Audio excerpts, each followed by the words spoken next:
Emergency equipment, and here we are. It's FDIC time. We're here. We're on the ground. These two guys sitting with me have already got one class under their belt today, but we're going to talk about a few things today. Well, this is Chris Daly down here. You may know him better as the operator of Drive to Survive. He's also a former assistant chief and is a sergeant with the Westchester Police Department. And immediately to my right is Ricky Riley, who I think we all know. He's both of them are authors in the magazine. Chris is doing a series for us right now. Ricky has one coming out soon, but he's talked a lot about his own department's apparatus, and he's the president of Traditions Training. So we are here to kick off FDIC, fellas. We're the first ones, so really, we really got to go off with a bang. Keep it up notch. That's it. Now, if you guys want to get into a police versus fire discussion, and as long as it doesn't go into fisticuffs, we're cool with that. Let it go. We're cool with that. I mean, a cop is kicking off the FDIC podcast.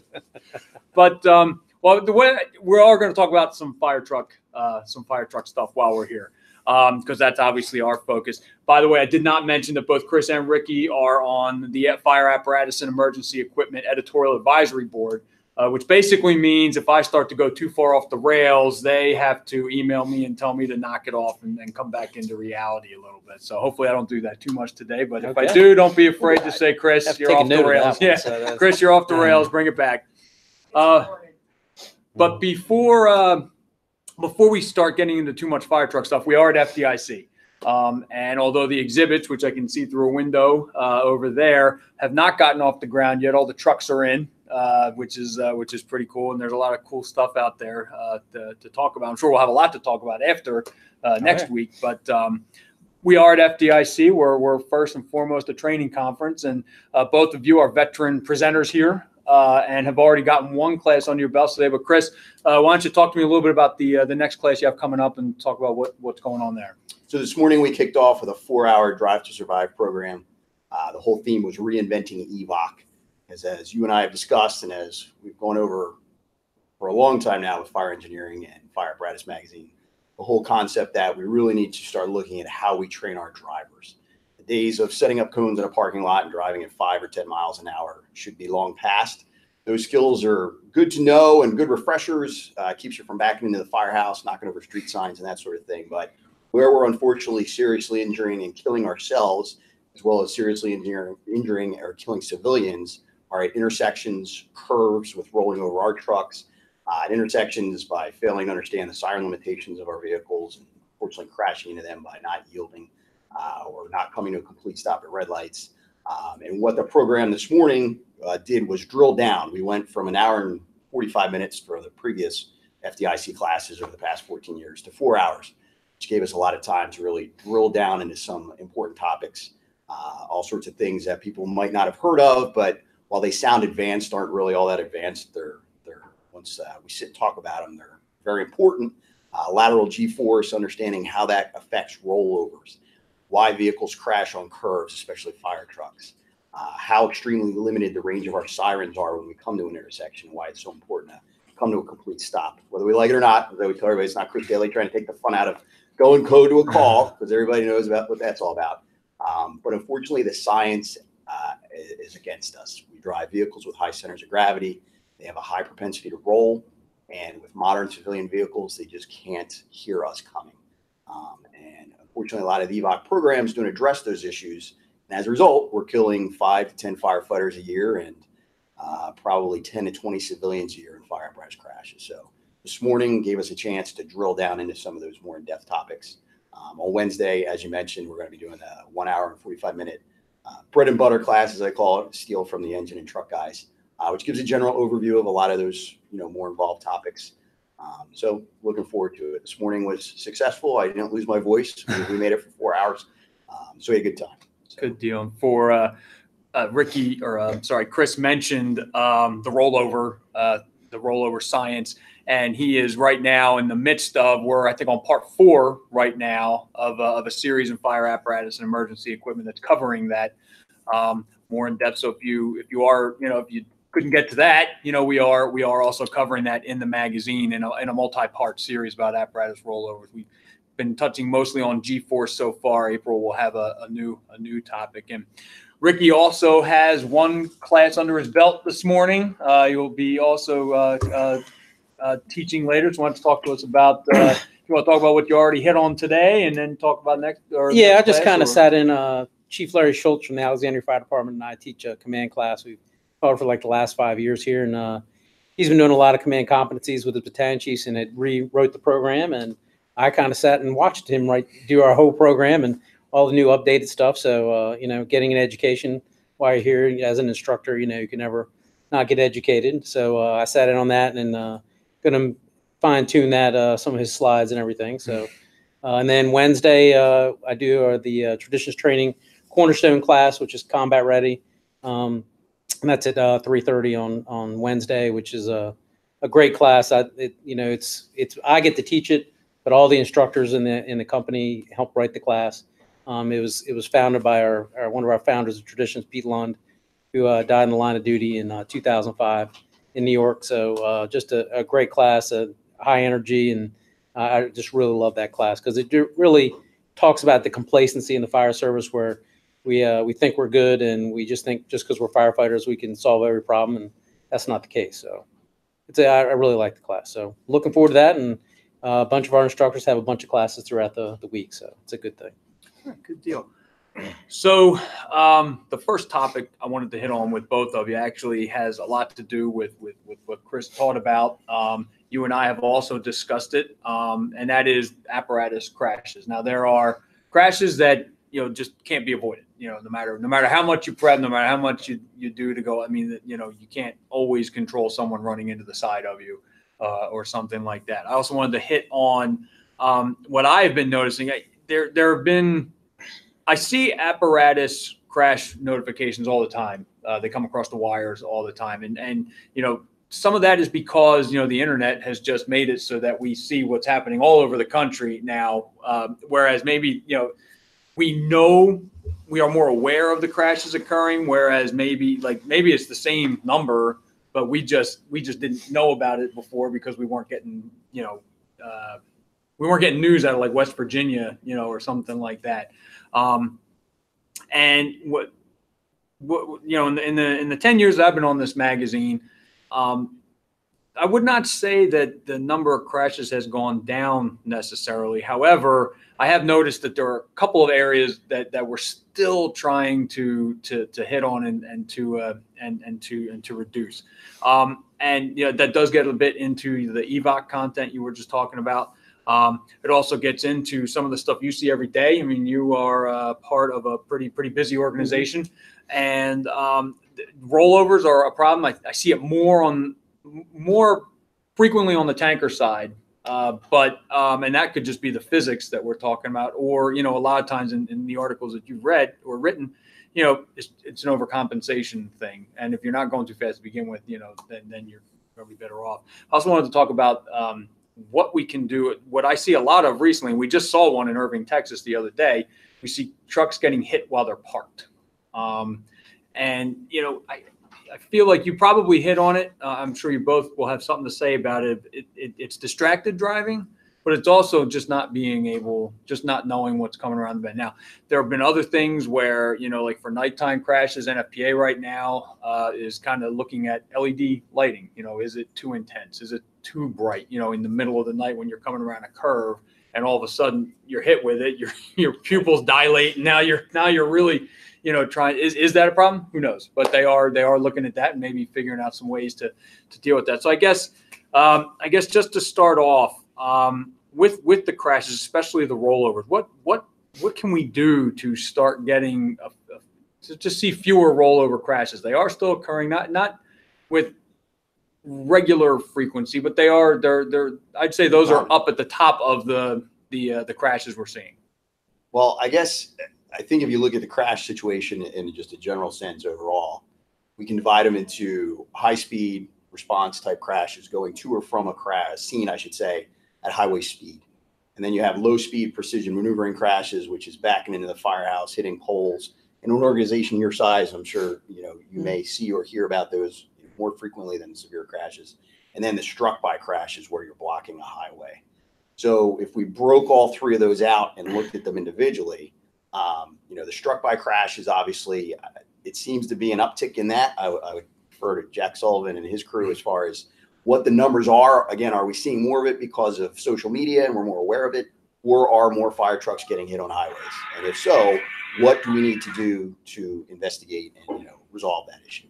Low speed precision maneuvering is practice, setting up the cone courses, making drivers aware of their blind spots, where their four corners are, where the pivot points on the vehicle are, and that sort of thing.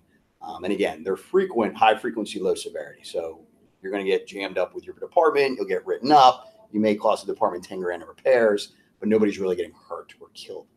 Where we really need to start looking at is, like you said, the road-related crashes, the rollover crashes, the curve crashes, the intersection crashes, because that, unfortunately, is where we kill or injure the firefighters and the civilians. So as far as low-speed precision maneuvering, that's pretty easy. That's setting up cones out in the parking lot on a Saturday afternoon, finding a Kmart somewhere, and going out and practicing your maneuvers. And like I said, it's something anyone can pretty much do. It should be part of monthly training. But where we need to start focusing and improving as a fire service, in my opinion, is understanding the more advanced dynamics, which again is the lateral G-force, which sounds fancy. And I understand people hear the word physics and they just tune everybody right out. And I get it. We're firefighters. We want to crawl inside and spray water on fire, cut roofs open. I understand. But these are things where we're killing 5 to 10 firefighters a year, and we're just kind of ignoring it. So how do we address those issues? From a training standpoint, we've never really looked at it because our EVOC programs have been built more around the low-speed precision stuff. And there is a lot of good ways you can go out and teach firefighters, as you said, how to understand how much G-force feels uncomfortable. We talked about this morning in the class. Those of us that are old enough, and I'm in that boat now, unfortunately, how do we used to remember when it was time to get out of a room before a flash? Our ears would tell us, right? And then we changed to hoods, we changed to PBI and Nomex and all that sort of stuff. And for the first few years, we had guys getting caught in flashovers because we lost our barometer. We didn't know that the room was getting ready to flash and it was time to get out.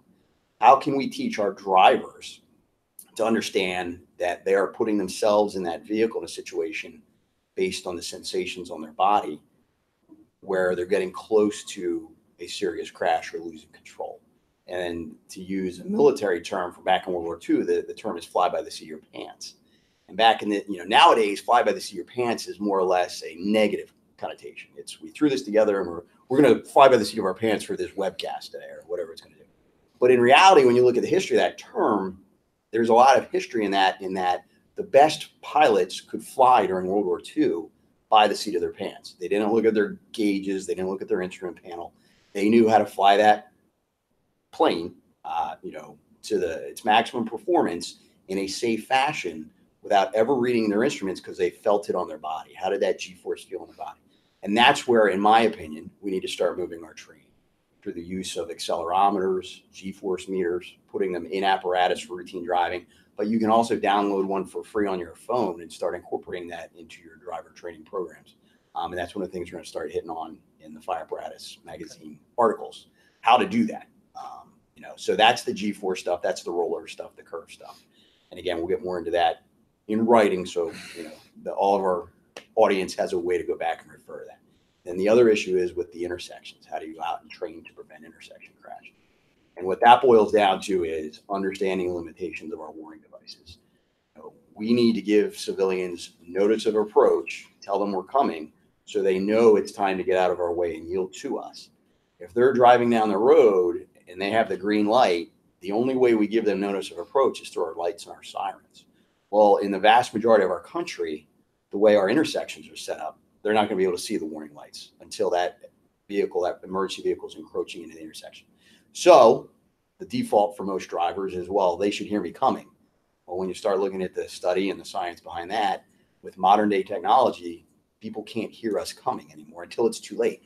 And that's why it's so important to make sure drivers understand the limitations of their warning devices, come to complete stops, and allow that civilian the time to perceive us, react to us, and yield to us and give us the right way.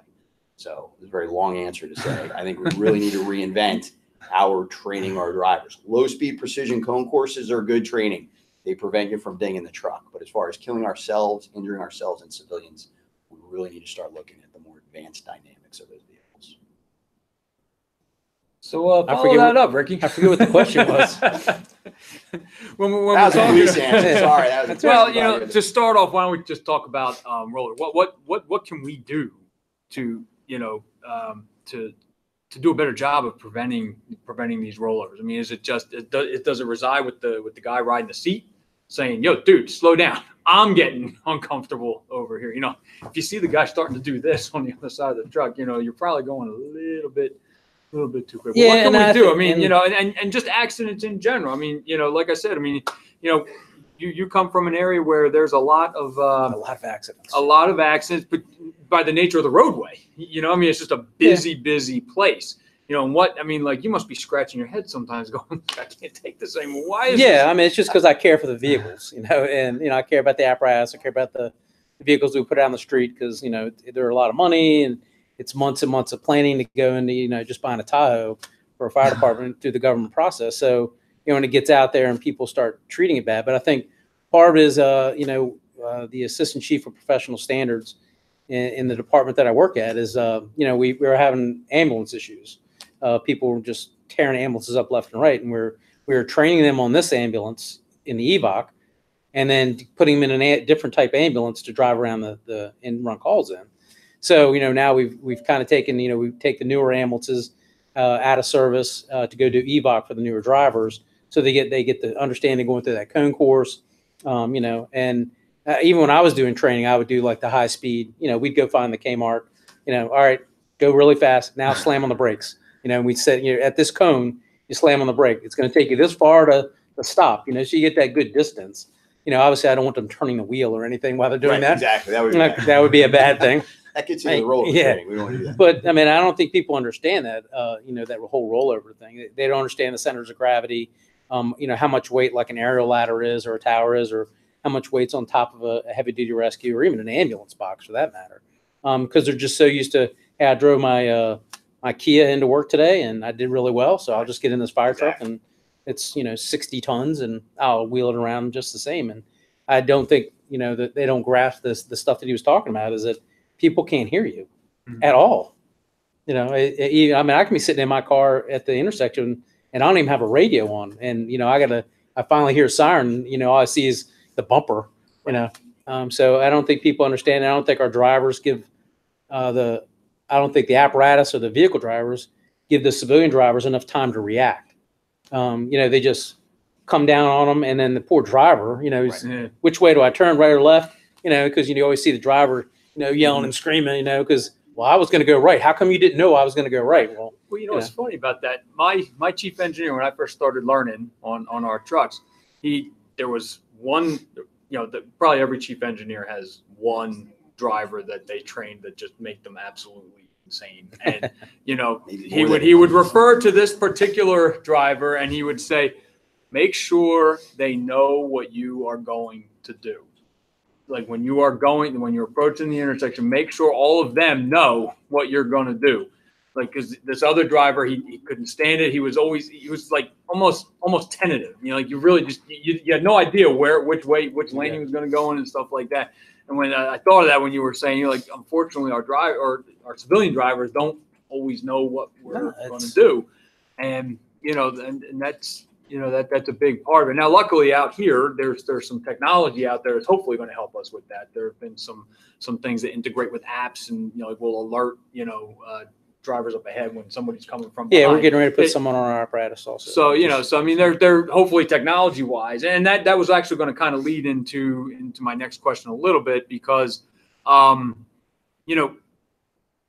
kind of along the same lines, the trucks that are blocking, like everything we've talked about so far, are kind of like human things that we can, to the best of our abilities, try to control through training and education and stuff like that. And making sure, like I said, the guy on the other side saying, well, what would you just take it a little easier here?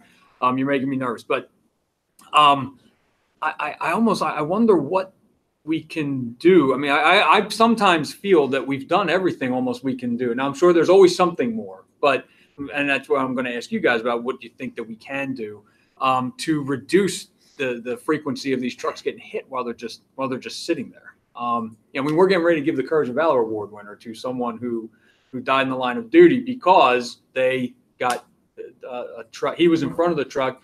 somebody else came up, hit that truck, hit him, and he ended up dying from his injuries. So like, how can we? Is it just the technology so that people understand that there's something going on up ahead so they can start to slow down, or is it just we're just not ever going to be able to truly? It's just that the civilians are the unknown here, and we're not going to be able to ever really control that. I think to answer that question, we need more data. We need more facts. And part of the problem with fire apparatus crashes, be it the fire apparatus crashes into a civilian, the fire apparatus crashes on its own, or gets struck by something on the highway, is trying to get the raw data to look at what actually happened and determine a root cause. And I can tell you the frustration of trying to find police reports and pictures and measurements of crashes to drill down into the root cause and determine why a fire truck crashed or why was it struck. And it's really difficult because there's no national database. None of this stuff has to be submitted anywhere. And unfortunately, you have individual groups or entities or people even who are looking at this on their own, and they're trying to solve the problem, but they don't have enough information. So when you look at the vehicles getting struck, as a crash reconstructionist, a lot of things go through my head. Is it a lighting issue? Is there too much lighting? Is it the positioning of the vehicle? Was there a blind curve? What was the speed of the roadway? What were the weather conditions? And again, anecdotally, from just looking at the stories online on the websites and the Facebook pages, it seems like these vehicles are getting struck on straightaways. So then you ask yourself, what else is going on? Are they getting struck by drunk drivers 70% of the time? Are they getting struck by sober drivers 70% of the time? And it's hard to get an answer and solve the problem without that data. So what I'd like to see the fire service start doing is to try and collect more of that data. And I know from talking to other people who investigate or look at these types of issues, it's very hard to get to those police reports, those crash reports, to try and identify what the root cause was. It might be very simple. It might be more complex. But without any data, all we can do is sit around and speculate about it. And clearly, we have to solve the problem. Because, again, as you said, it seems to me like every day we're having a fire truck hit somewhere in the country. Again, is it because we're just seeing it more because of social media? Or is it truly really a spike caused by some sort of factor we need to identify? So I guess my answer is I don't know. We need more information. What do you think? You see a lot of highway I would stuff, say it's got to be distracted drivers. I mean, in my humble and uneducated opinion, just drive down the road any day of the week, and you get behind a slow driver, and you finally pass them. They're watching their iPhone while they're driving. They're putting makeup on. They're eating, whatever it is. And in our department, they've been devastated by highway accidents. Whole companies, 2 and 3 engines. It's crazy, and it always seems like the drunk driver or the very distracted driver, and those beltways and those high-speed roads. You hate to say they're almost more dangerous than going in a fire anymore. They are. You hate to say that out loud, but I'm more scared for the firefighters that are out on the highway than I am in the fire, because, we kind of know those factors of what's going to happen. And, and I talked to Chief Bayshore, who was the chief of the organization I work for now, years ago. And I became 10 years removed from the Beltway of Washington Beltway. It was all low speed roads and 50s and 60s. So, and I went back up there and rode one weekend, and I was scared to death, man. I was, I'm like, and they're, those guys are like, oh, we're going to leave. I'm like, we're not going to leave this ambulance here by itself. Right. I mean, this, it's crazy. So, distracted drivers, high speed. And I don't know about this whole light thing. I have to tell somebody else about it. And the more, if any kind of bright flash gets them to look up from their phone or looking at the radio or something like that, then, I'm all for that. For me, you can't put enough lights on a fire truck. But, I could be proved wrong by the Lumen people, right. or one of those guys in the future. But, yeah, we'll see what comes of it. And I didn't mean to interrupt you. And we're trying that new device that's supposed to tell you on your GP, on your navigation system that there's a fire truck up ahead. Where we're getting ready to put one on one of the fire trucks that just got hit. Once it gets back, then we're going to put it on there, and we're going to, if that works, then I'm going to try to put them on everything and see how it works. But, we're in the very infancy of that. So that'd be a really good article to write. Yeah, it'll be interesting to see. Yeah, no, I want to see how it actually works. Back, speaking of data, yeah, because I think they sent me something the other day to tell me, and I apologize, I forget the name of the company. I want to say it's like Haas. Haas Alert. Yeah, Haas Alert. And, they said, oh, we have this, dashboard that'll show you all this stuff. And I'm like, okay, well, I got to get in the fire truck first. So I got to get it back from getting wrecked first. So. Well, speaking of questions that are hard to answer, we're at FDIC. Cancer has become a pretty big topic. I think it's always impacted the fire service, but there just seems in the past few years to be a heightened awareness of it, with not only what we wear into a fire, but now getting into the apparatus.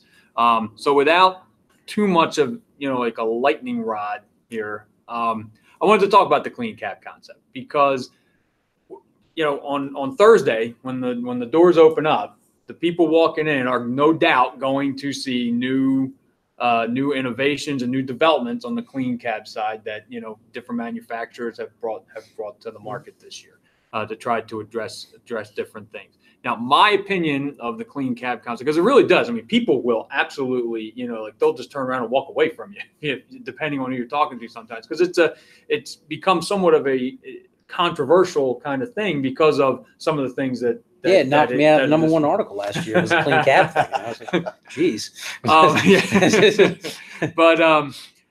So just, I look at it as a la carte. I really, really, truly do. I look at it, there's a list of things that the clean cab concept entails, and you can either, if you want to, you can do every single one of them, or you could just pick a couple. But to me, well, there's two things at the end of the day. To me, if you've done something, that's better than nothing. Something to try to address exposure to contaminants. And the second thing is that, and I said it on our hangout a couple of weeks ago, if this term, clean cab concept, were to disappear from the face of the earth next year, but a bunch of places did something to try to reduce their members' exposure to contaminants, then I think it's ultimately a pretty good thing to at least have done something to, whether now it could be that later on down the line, the discussion turns and it says, no, really the best way to do this at a fire scene is to just, decon the gear as soon as you come out and doff it and stuff like that. That could be what it comes up with. And then, but you still have to, if you're really going to, and you can really drill down into this, they're still transporting it back and how you do that and all that stuff. So like, clean cab concept, kind of give me, I'll start with you, Ricky, this time. No. I've started with Chris every time. I got to put you on the hot seat this time to get it going. I prefaced this on a Google Hangout a couple weeks ago, is that, obviously I don't want anybody to have cancer. I think, the prevention pieces that the fire department's taken has been phenomenal, that the awareness and the stuff about the hoods and everything that started. But, I got to balance how we're going to build fire trucks with how we're going to operate operationally when we get there. I mean, let's go. We can go to the UL studies and say, hey, we have to get there quicker. We have to deploy hose lines quicker. We got to put water on it faster. And then, the amount of videos that have been coming out in the last couple months of these fires where we pull up and people are hanging out windows and, they're making dramatic rescues, which, obviously with iPhones and everything, it's probably more prevalent. But, what if you pulled up in your station uniform and there's people hanging out the windows and you go to a compartment, you put your gear on, then you put your SCBA on. The people that are hanging out the windows are getting a disservice by the service that we provide. Life and property is what we're supposed to be about. And of course, life and property in our retirement, lives is important as the firefighter. But if it's going to affect the citizens, then we really got to take a look at, how that's going to operate. Like you said, there's pieces that we can take. Can we make the cab so we can wipe them down? Yeah, that's great. How are we going to exchange gear? If you're in a large municipal fire department with high call volume, that's unmanageable. Mm-hmm. I'm sure somebody can manage it, but if we don't have fire trucks available to run calls or service the citizens, then we're once again doing a disservice again. But if you have a lot of money, then that money solves everything.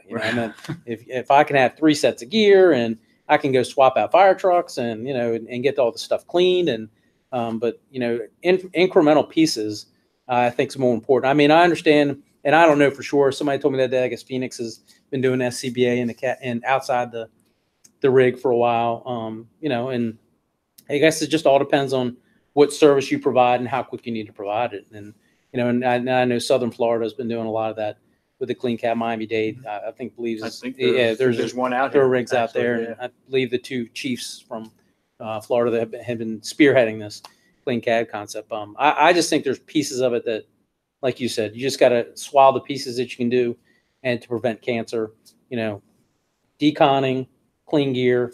But once again, if you're a busy, metropolitan fire department, you can go through 2 sets of gear, and so it really does have to be a balance a couple hours. And there's a lot of logistics in that. But I mean, I agree with Chris on the balance. And I certainly, and again, this is my opinion. Yeah, but showing up in station gear and having it done and out of I agree with you that no, show up in your gear, you're ready to go, and that sort of thing, and deal with it on the back end after the contamination occurs, which is the gross decontamination. I understand the issue with the larger municipal departments and the extra sets of gear. It certainly makes sense.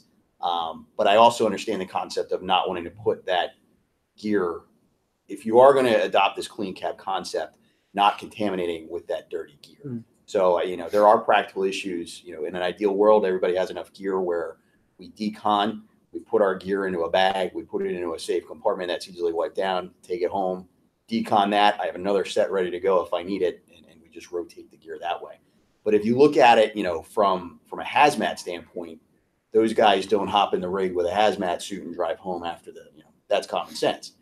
If you look at the toxins we're exposed to nowadays with these fires, with the plastics and everything else, the carcinogens, I do see that concept of we don't want to put that gear into the cab, and it makes sense. So again, the balance. Yeah. I think it comes down to a balance. There has to be that give and take from a practical standpoint. I think also when you do that, you also need you're balancing that concept with the operations, but then you also have to balance the concept with the apparatus design as well. There's always a trade-off whenever, if you put a compartment that is specific for that, that's perfect. But what had gone in that compartment before, and where is it on the truck now? And then that will also impact your operations. I'm just, you go into a career fire department. So now we're going to carry 2 sets of gear. So now we're going to have, not only do we have to have the dirty compartment, then we have to have the clean compartment. And I can just see this fire truck just getting bigger and bigger and bigger. Yeah, and that's where it becomes a design. Where's our SCBA going? And how's, it's a logistical, like I said, a logistical nightmare. But if you can figure it all out, but once again, that's a lot of money. Right. Money. And, most fire departments don't have that money. Mm-hmm. I mean, we're all not New York or, LA or something like that, or Phoenix for that matter, have all these tons of money. So it's mind boggling to me that these people that have dove into it, I would like to see the plan, like you said, how do we get the gear back in? Because they did that video at FDIC conference like 2 years ago where I guess he had the person in like powdered all up or something. Yep. Like you said, the hazmat, like the wet paint theory. If you follow the wet paint theory, that's going to cost you millions of dollars, in gear and apparatus and cleaning and, but like I said, I don't want anybody to get cancer, but I think there's a lot of preventive measures that we can do, like you talked about with, the deconning at the scene, bagging it, but now where's our second set of gear coming? Are we going out of service? Do you need a gear truck? Yeah. I'm going to patent that idea right now. I think somebody's already ahead of you. Loudoun County, Virginia is really talking about I'll tell you, having like a truck with a station. Throw it in and take it home. One of our columnists, Robert Tutterow, just wrote about that. It is either in March or April. The months all run together for me. So, but yeah, he was talking about exactly that, a gear truck, and one that might pull up with the extra gear, the spare gear, and drop it off and then take the other stuff away. I've seen some where it's not the gear is not as custom fit for everybody. So it's like, I'm an extra large, you're a large, and that's so there's just so what do the gear manufacturers tell us? You have to be tailored into your PPE. Yeah, I'm just saying that was one approach. Then you go to a fire and your second set that's not fitted and you get burned. Oh well, now but just like I said, it's just that snowballing. But Loudoun County, like I was saying, was talking about having brand new SCBA, PPE, and then you have a compartment to put all the extra, the gear in. You just grab new stuff. Right. It's once again, they have a lot of money too. So, that's great. I mean, I'll be interested to see it. I don't know how they're going to do it, but we'll see. Well, so now in talking, I mentioned how there will be stuff about clean cab, and there will be a lot of stuff just about cancer in general As it should be. different products out there that have nothing to do with the trucks necessarily. But you guys are here every year, at least every year that I've been here. You guys have been here, and what are some of the things you're hoping to see this year from the floor once you get out there? What are Go ahead, Chris. Well, I mean, obviously, I'd like to start getting into some of the stuff we talked about in the crash prevention, which is the G-force meters, and I hate to keep sounding all technical about it, but it's not an advanced concept. It's easy to understand, and they apparently were very big or are very big in the crash rescue world. So it's already in existence. It's just bringing it over to our municipal type, local departments. So I'd like to go out and start looking around at some of those things. I'd like to talk to some manufacturers, get some ideas on what their rollover, thoughts are as far as center of gravities and all that sort of stuff. So I would like to get out there and hopefully build upon the program we did this morning with some actual data for manufacturers. Hopefully they're willing to share. We'll see, but that's where I'm headed. And piggybacking on that is, I'm tired of the third-party manufacturers being the camera people. I would like to have, the manufacturer of the fire truck have the inbuilt camera so it can't be messed with or cameras. We're going to talk about cameras. Yeah, those are, and I want to be able to go plug the fire truck in and go, like I said, the black box that's in most apparatus now, extract that information, have the video that goes with it. You're either doing it right or you're doing it wrong. And from a guy that's did some wrong stuff driving, I can say is that, hey, I hate to rain on your parade as a new firefighter, but we're in a very legal system, where you have a fire truck accident. This tragic accident yesterday in Phoenix is, that'll be 10 years, absolutely, of litigation and stuff like that. And, to have all that empirical data right there. When I was in Florida, we got the cameras and, we were able to show the police officer right there on the scene, hey, this is what happened. That's not what happened. Right. Look at the camera. It was great. And then you'd have the rogue firefighter would push the camera up. So, I'm like, you're only going to hurt yourself, exactly. But, and what, like where all the seatbelted, I want to see all that information since we're talking about accidents. But when I got here on the floor, like I think I said last year, I want to see heads up display. Mm-hmm. I don't want drivers looking down at gauges and speedometers. I want them, if it's good enough for fighter pilots, why isn't it good enough for us? Absolutely. We're spending about 17 million less a vehicle than a fighter pilot than a jet, but they should be able to not have to look down at the gauge or anything like that. They should just be looking forward and be able to see all that. And I'm sure there's a way to do it. And I don't know what it's going to cost, but I think all the electronic stability control, the airbags is all good stuff. But I think those are reactive measures to driving bad drivers. But and we've talked about the cameras, and it does, like you said, it doesn't always have to be a bad thing. Cameras can get you out of trouble. If you're a responsible professional driver and you're doing what you're supposed to be doing, the camera will help vindicate you. Just like the black box, the control module we've been using for years. But the cameras also are an excellent training tool. How many times have you had in your firehouse the whole he said, she said type situation where someone complains about the driver being unsafe? You go to the driver says, I was driving fine. That guy's just being overreactive or he doesn't like me. Whereas if you can download that camera or just sit in the cabin, pull it up, you'll get a definitive answer one way or the other. And from there, you can take it from there. Is it a discipline issue or do you make it a training issue? And you bring the driver in and you say, hey, let's take a look at this. You may have thought you were only going 35 miles an hour, but according to the camera, you're going 50. And it is true. You almost drove that person off the road. So I think a lot of the pushback on the camera is it's assumed will automatically be a discipline tool. And you could progressively work your way up to discipline, obviously, for some of the drivers. But I think we need to sell it, if you will, as more of a training and educational tool first. Yeah. I had an at-fault accident and a driver at-fault accident. And it kind of changed my driving style as driving apparatus. And I had the captain that was riding with me during my accident. And then, 6 months later, we're driving and he just looks over at me. He goes, we get to calls a lot quicker that you're driving like this now. And I'm like, what? And he goes, well, we don't have this erratic stopping. We don't have to bring the vehicle back up to speed. It's a much smoother ride. You're letting people anticipate what we're going to do. And I went, okay. And I, just things that, Yeah, like I guess that's why you're an officer, not driving. That kind of stuck with me. And then we had a rash of accidents last year at my volunteer place. I'm like, guys, you just gotta. It's not worth it. I mean, we're dispatched to go to an emergency. If we don't get there, we failed.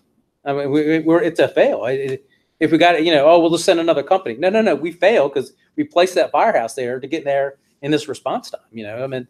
So it can't be about, the cowboy driving anymore. It's just not going to happen. So, and with the lawsuits and now criminal charges that you're seeing pressed against guys, we have to be more careful. It's a more litigious society.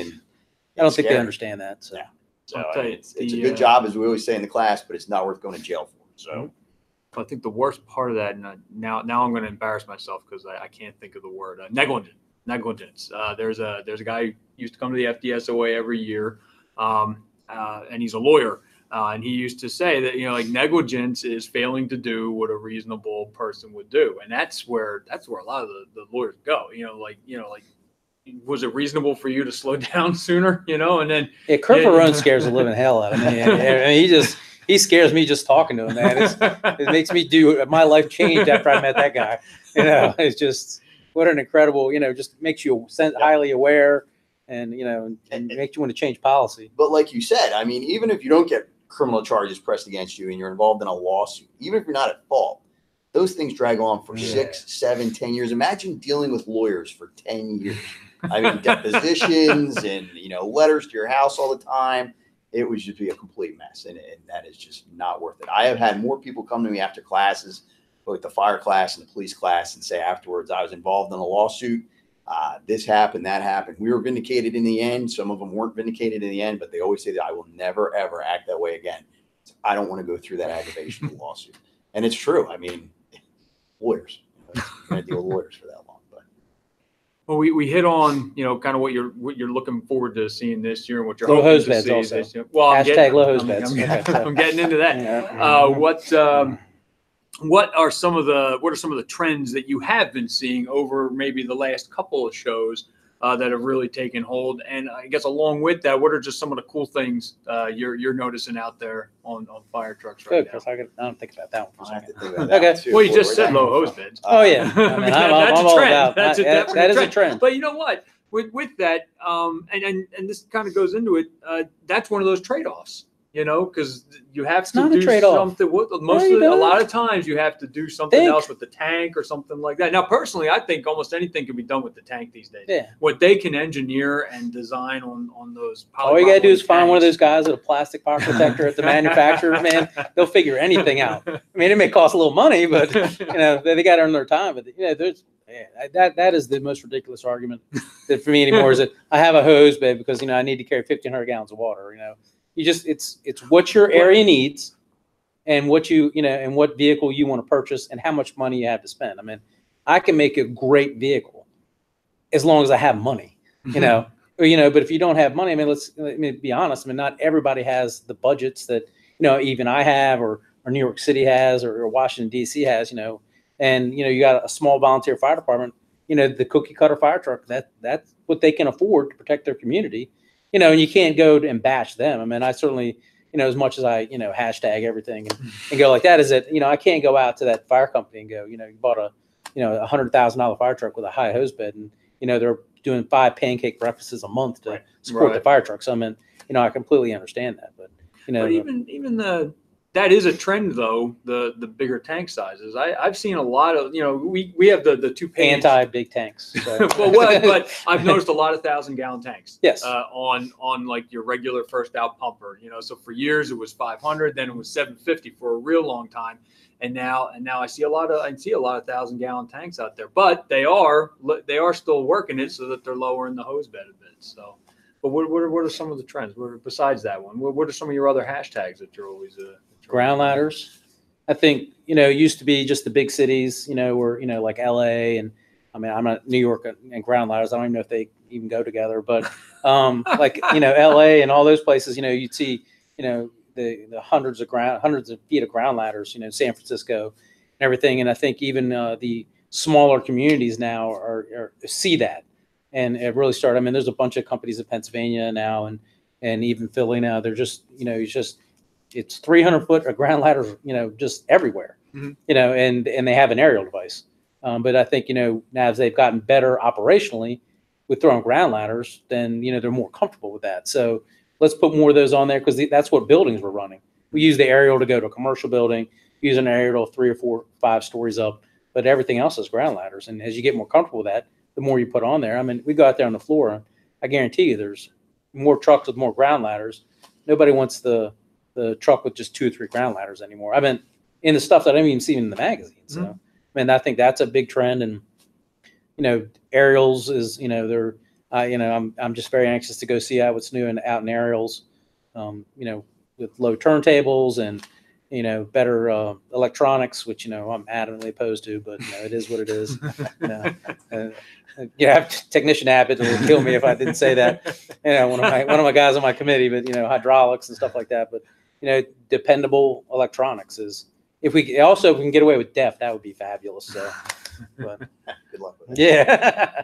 How about you, Chris? What are you seeing out there? Trend wise, I always go out and start looking at the crash with the electronic stability control you talked about, the new engine retarders, or how the engine retarders work together with the electronic stability control. And trucks are definitely getting smarter as far as from a safety standpoint, becoming more crash worthy.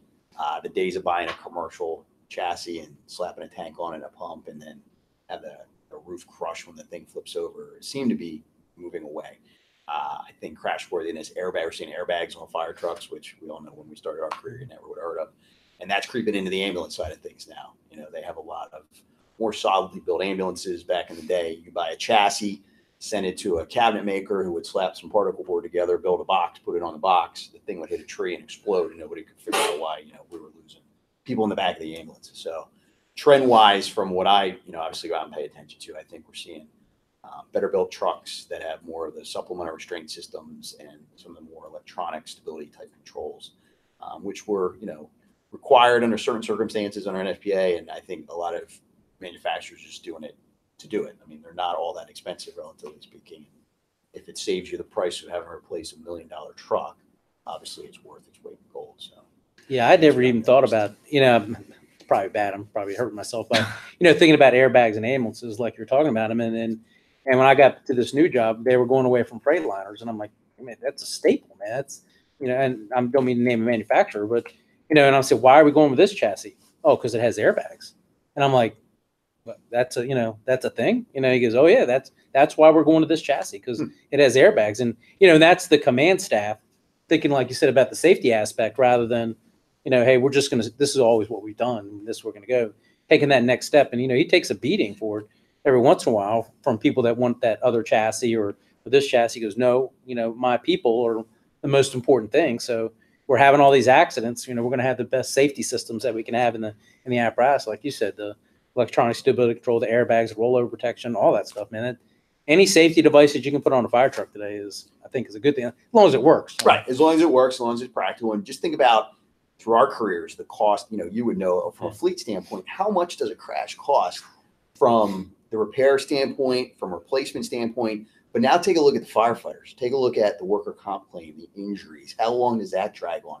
You're putting a guy out, on, permanent disability from a crash. It could cost you hundreds of thousands of dollars because you try to save, however, I don't even know what it costs to upgrade, for whatever stability control or airbag or whatever.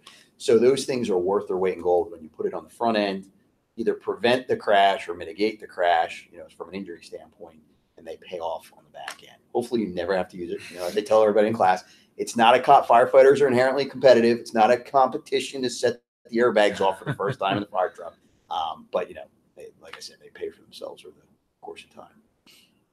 So, we've hit on a lot of different things today, and one of the questions we'll have a show daily e-newsletter that comes out at the show, and there's also a printed show daily, and we'll have some real short little articles in there. But one of the things I asked the exhibitors this year that I contacted was, what would you tell a firefighter who has never been onto the FDIC exhibit floor before? There's one aspect when, we blow their mind with the training every year.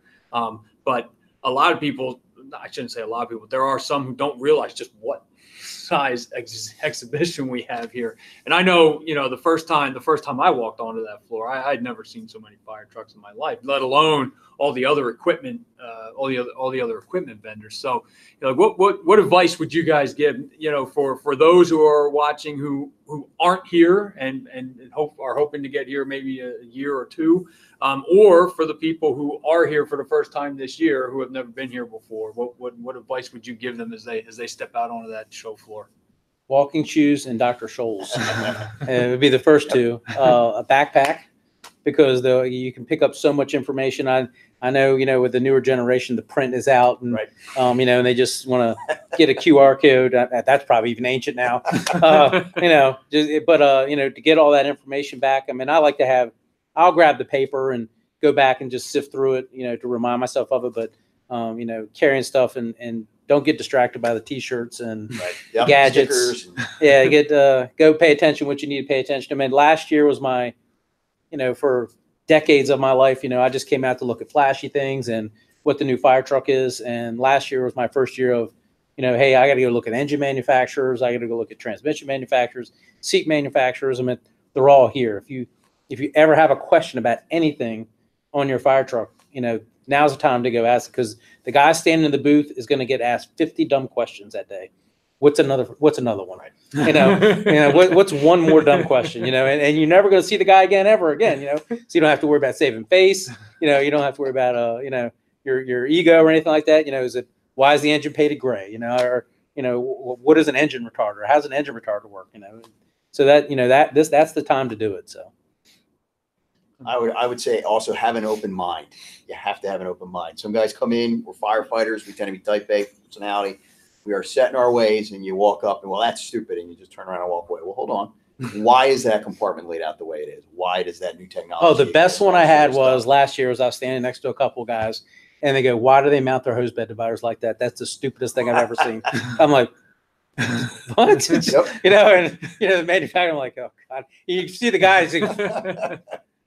So, case in point, have an open mind. Everybody, especially the young generation, like you said, keyboard commandos, they'll sit home and give their opinion, via Facebook comments, Twitter, whatever it is now, Snapchat. But yeah, have an open mind and don't rule everything out. Listen to people's opinions. Ask why trucks are the way they are. There might be a reason. You might walk out there with a new idea. So. Well, yeah, I mean, everything's done for, you said it, and you both said it today, that, the trucks are built for the communities, that they serve. Specifically, and you're going to pick the options that work best for that community. And sometimes you come up with the next greatest thing, and now every truck rolling out of the place has got it. So it ends up being pretty cool. And it's a little bit of a shameless plug about the show, though, is that, and I've always felt with FDIC that it's a really cool marriage of the vendor side and the training side, in that, a lot of times the firefighters out there at the hot training are using products that are on display here. So they are sometimes they're getting a chance to demo it, just as part of field research.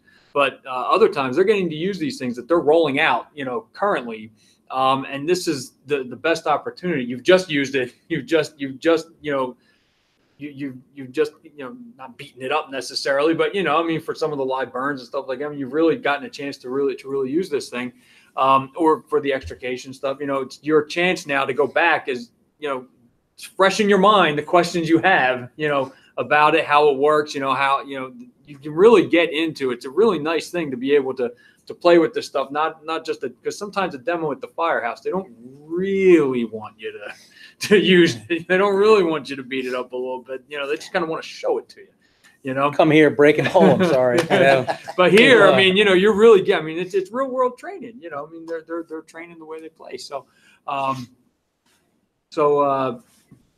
it's a very, very nice marriage in that respect. In that you really do. You get to come back almost to the factory right away and not only find out more information on it for yourself, but also you get to give feedback to the manufacturer about what worked, what may not have worked, and stuff like that. So, shameless plug, I know for the event, but I mean, No, it is. I mean, it works. I mean, it's you know. So I mean, you can look at it. I think sometimes maybe people might look at it like the training or the exhibits, but they really are very intertwined in what. I mean, just imagine if we went and he had his class, and the fire trucks with the wheels on. Oh yeah. If they, Yep. if they said, hey, he says, I'm going to do this class, and we were able to marry up the manufacturers to go, hey, we got a parking lot out here. Yep. We can go take those people to do it, or while we were going to do an aerial class, and all the manufacturers to supply an aerial, and and you got to go through all that and show everybody, to showcase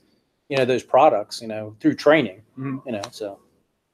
Not sure. I think my biggest thing, if I were to say something, would just, and I apologize if I repeated anything, but just make a list. go through the exhibits. When you get here, you get the show guys, got all the exhibitors in it. Go through it. It's organized in a bunch of different ways for you to make the exhibitor you're looking for this particular type of product easier to find. Really, just make a list and try to map it through, because I mean, it's a lot. Right. It is a lot of ground to go. Bring your fitness tracker watches, because you're going to be figure out the numbering system early in the floor. That's a good one. So. But well, we're right up against our hour, guys, and for me, I think we did a nice job of kicking off the show here. Yeah, we filled the hour. Yeah, I think we did okay. So again, this has been Chris Mc Loone with Ricky Riley and Chris Daly. We're all with Fire Apparatus and Emergency Equipment, and this hangout's been brought to you by the Clarion Fire and Rescue Group, and we are here at FDIC. So stick around. We've got more hangouts to come, and we'll see you on the floor.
Welcome. I'm David Conley, the also known as the more handsome brother.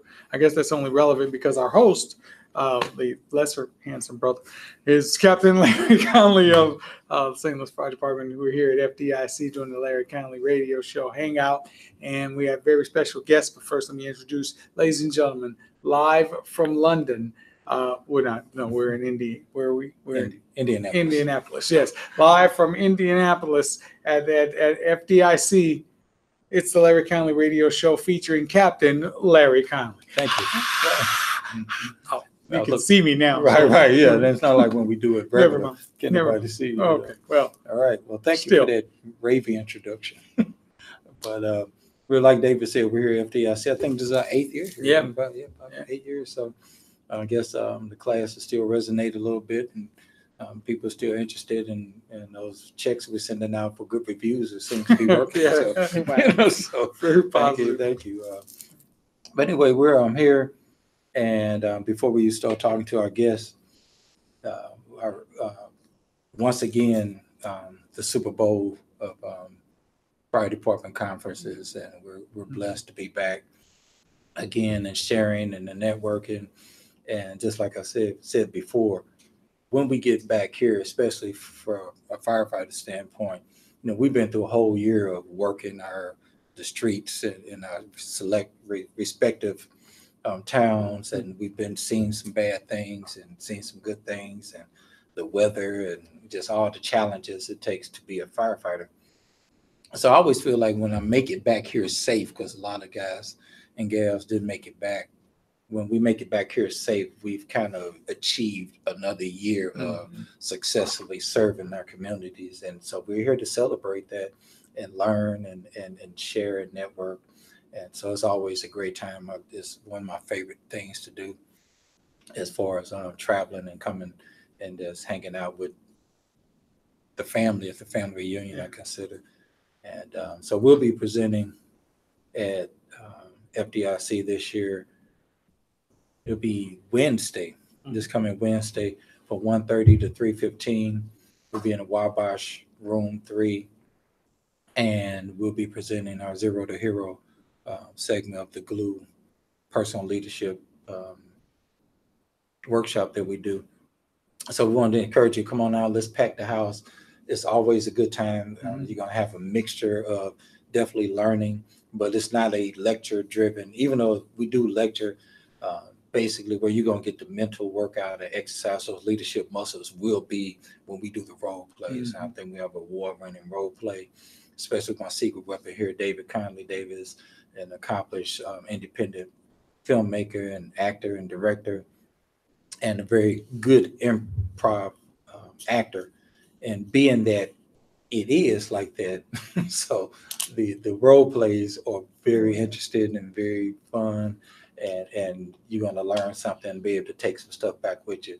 And we're really big on personal leadership because we feel like if you get it right here, then you can get it right with the team at your respective firehouses. And that's what we want. We want 18 people coming to these emergencies, because you got to bring the 18 because Mr. McGillicuddy is having a bad day. Yeah.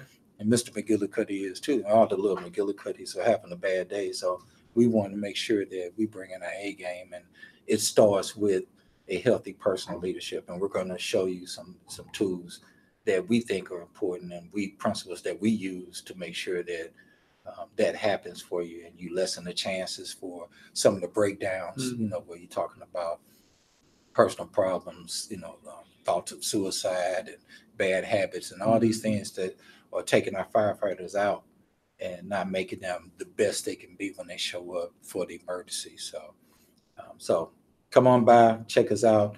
You'll be glad you did. And I can't guarantee a lot of things, but I can guarantee with the work and research David and I have put in this thing over the past 10 years, it's guaranteed success. I'll go ahead and I'll just go ahead and be bold. It's guaranteed success. I can't guarantee a lot, but I can guarantee you'll leave change from our program. So anyway, enough about us. We only got 7 hours to do this, so we want to make sure that we get the important people in. And what I'm happy about is that each year we kind of land a superstar. We able to, bribe a superstar from the FDIC to come in and talk to us. A booking agent is amazing. Right. Just this year they said, the hottest thing going to FDIC this year as far as power and delivery and the message was a young lady named Tiffany Wesley. And it's like, we couldn't get her, so right. Right. We got Shaniqua here. So, no. Really? but seriously, but I've been knowing Tiffany for a little while now, and in that time, we've connected on a lot of fronts as far as how we think, our vision on leadership and integrity, and trying to really be the type of leaders that we feel are needed now, without not manipulation type leaders, not deceptive type leaders, but the kind of leaders that can develop other leaders, and we can continue to lead the fire department or fire service better than we found it.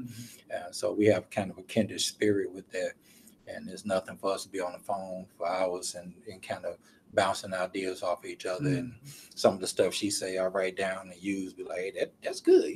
Say that again, and then vice versa.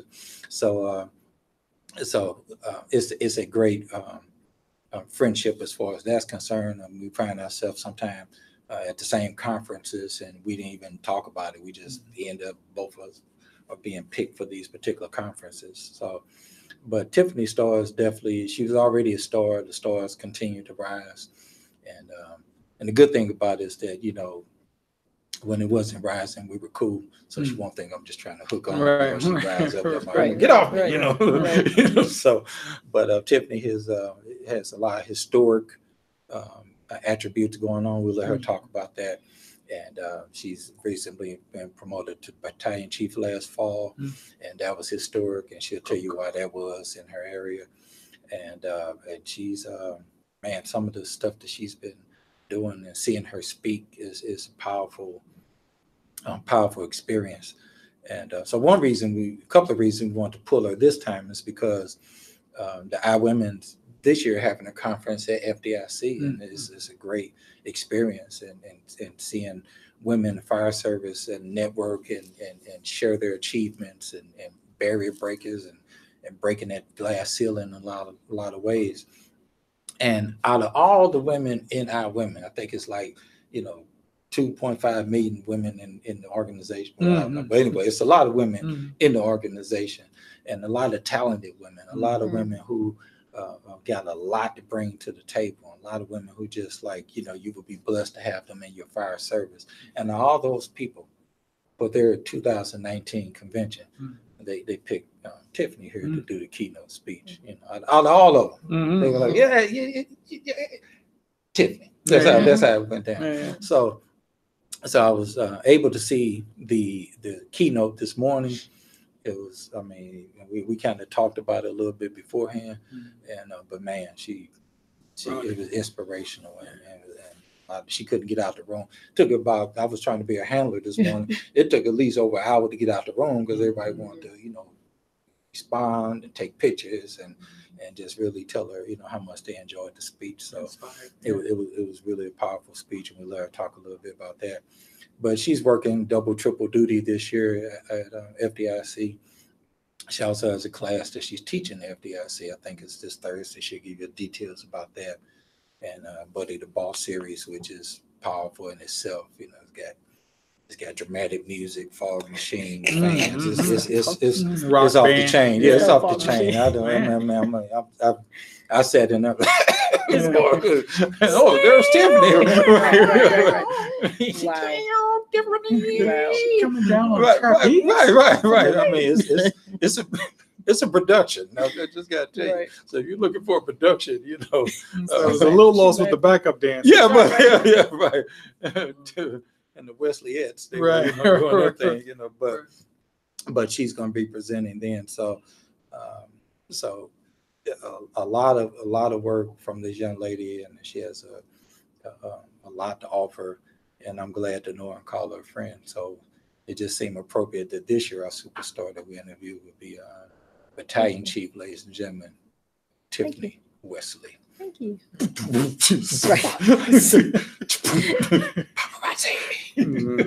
Thank you. Thank you. Thank you. Thank you for having me. I'm excited to be here. Outstanding. And you, with these comedians, she's behind the camera laughing at. I'm like, oh no, is this an hour? Right. Trying to be serious. I'm trying to be serious, and I got to sit here for an hour and play on it. Yeah, okay.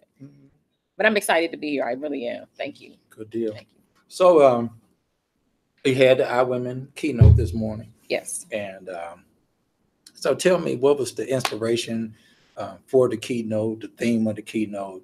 And you got choked up a couple of times while you were delivering it. You really leaned into it. So kind of explain.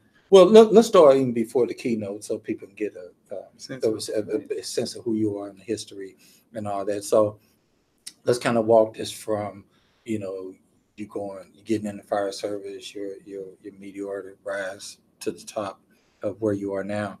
And I know a lot of that bought into the keynote as well. It was inspiration for the keynote. So let's kind of start there, walk it to the keynote. Then we'll move on to about your class buddy, the boss. Okay. So I am Tiffany S. Wesley, and I am a fire battalion chief in Arlington County, Virginia, Arlington County Fire Department. So I started my career 25 years ago, and I always laugh when I teach and I say, I know I look 25, right? But I've been on the department for 25 years, and I came in totally green. I had never been in a firehouse. I had never been, didn't know any firefighters when I started. Wow. It was simply, I was looking for a career. And the more and more people kept telling me I couldn't do it. I was too small. I was probably about 120 pounds, soaking wet at the time. People say I'm not much more than that now, but it made me want to do it more. And so that was what got me started. And to be honest, my entire career, I traveled and moved, like I did things because people told me I couldn't. And so I knew that there were not any officers that looked like me. So it made me want to do it. I didn't want to ride on the back step of a fire truck. I wanted to become an officer. I wanted to become a leader because I didn't see any that looked like me. I became a bomb technician because they said that the bomb suit was too heavy. Now, did I really want to go defuse a bomb? No. I did it because they said that it was too heavy. So pretty much up until 2017, which is actually ironically the first year that I taught here, I did everything because they said I couldn't. 2017 is kind of my breakout year. And that's the year my first lady actually said, why don't you stop saying I'm trying to prove them wrong, but prove yourself right. So I had to first work on my mental and change my mental outlook on the way I thought about myself and my value and what I was putting out into the atmosphere. And when I did that, doors just began to fly open. And so it's been this miraculous 3 years of just doors just continue to open, quite honestly. I know you're a woman of faith, so how much do you think that plays into it? Because I know you do a lot of, you have a routine we talk about sometimes where you really get up and get into Tiffany and really get into, taking care of that first before you head out into the world of, the persona of Tiffany. And that's kind of like what we talk about with the personal leadership. So kind of explain that process, and maybe that can help some people who think that if I got to be out there, they don't realize how important it is to take care of home base first. And if you remember, that was one of my points. It was my first point when I talked about habits in my keynote today. I talked about taking care of that me time. So part of my me time, I am a woman of great faith. I grew up in a 2-parent Christian household. And so that's what I drew on my days coming into the fire service, the early days and the entire process, because I came on and I didn't understand coming into a firehouse and people didn't speak to me. That was foreign to me. I grew up, you walk into a room and people speak. So walking into a room and it being ignored and feeling devalued, quite honestly, it was foreign to me. And so I drew a lot on my faith, especially, we'll get to that, I'm sure, to that most trying time. And I call it part of my process. I drew heavily on my faith. So I do affirmations. I teach affirmations to others. And that's just decreeing and declaring what I want, speak it into the atmosphere of what I want to see come into fruition. I also, and we've been doing it, I think they said 7 years. I think I've been a part of probably about 5 years. We do a prayer group in the morning, prayer call in the morning. We Monday through Friday, every morning, 6 a.m. And we do certain days, like today was my day. And I was sharing with my husband, I was like, man, I wish I would have gotten somebody else to do it, because I knew I had an obligation to speak at 8. But then again, I'm glad I did, because I declared for myself on the prayer call that I was getting ready to speak, and just setting the atmosphere, what was getting ready to go for. So vitally important. If I didn't have that, I don't know if I would be sitting here. If I didn't have that to draw on, because, and we'll get to that later, I'm sure, but it gets lonely. It gets lonely when you discover your worth and your value, and you know you deserve more than what's being given to you. It becomes lonely. And so if you don't, I mean, I'm not sure what other people draw on. I know that if I didn't have that, it would have been extremely, extremely difficult. How has that impacted some of your struggles that you had to go through to get to here? Because I like what you said in the speech about, how olives have to be destroyed to make oil. And Yes. How you were making a reference in coal and diamonds and things of that sort, and you were kind of drawing a parallel between if you're going through that stuff, it's not necessarily a bad thing. Right. It feels bad. It feels bad. Bad thing. It feels bad. And so how did Ray take you through some of the struggles? Because you talk about one struggle in particular in your keynote. Yeah. So I back in 2007, I had been taking a series of promotional exams. I started in 2003, and I was coming out in the top category and just repeatedly was not getting promoted. I knew I was doing well. The first one, I kind of chalked it up. It was my first test. Okay. The second one, I was like, okay. Myself and 2 other females didn't get promoted. And I also applied at the same time for the fire marshal office. Didn't get that either. And so that was 2005. Testing is every 2 years. Well, by 2007, I filed a discriminatory lawsuit based on race and gender, because I knew that I was doing well, and I knew that I should have been promoted. I deserved it. And it was just that I couldn't figure it out. Right. And so I fought a lawsuit that exhausted everything that I had as far as bank account. It almost took me out. Like I said, if I didn't have that faith base to draw on, I mean, it was really hard, because of course everybody leaves you when you're fighting, that, and that's one of the things I talked about. Yeah. Good luck with that. Yeah. That's pretty much. And we talked about that because people don't want to be associated with it. So people leave. And so when you don't have something, it's hard when you don't have anybody to talk to share what's going on, and that's, understanding. It gets really difficult. So part of my speech this morning, I started with, because I just started sharing this. If you notice that, I used to be afraid to tell my story. And again, in 2017, I went into a book anthology with a young lady that turned into a documentary, and we taped it. And she said, you were too safe. You were too safe. And it was because I was fearful. I was up for promotion to battalion chief, and I was scared that if I told my story, I wouldn't get promoted. And now I understand, because so many people have reached out, men and women. When I acted as battalion chief, and just seeing the people that are reaching out, I understand the importance of telling my story. Because so many are going through, and that they may not know or have a reference on how do I navigate this, or how do I still come to work, because you still have to come to work. You can't just quit until, especially until if it's dropped. Until they promote you, right? Because that may never happen, right? Or you can't just stay at home until people want to start speaking to you again, or you can't stay at home until you feel better, because most days you don't you don't feel like coming to work. But I still came to work. I still smiled. I still did my job. I still had obligations. So I understand the importance of sharing that. I understand the importance and how important that is for people to see that I was able to stay in that role, because quite honestly, I understand why people don't fight. And I understand even more why people may start the fight but give up. Right. But that's leadership too. You know what I mean? Sure. Like that's what I'm hearing is that you know that this issue needs to be dealt with, Right. and so on some level, of course, it feels personal because Yeah. you know that Yeah. you're worth being promoted and that you've done everything you should be to be promoted, and you're not being.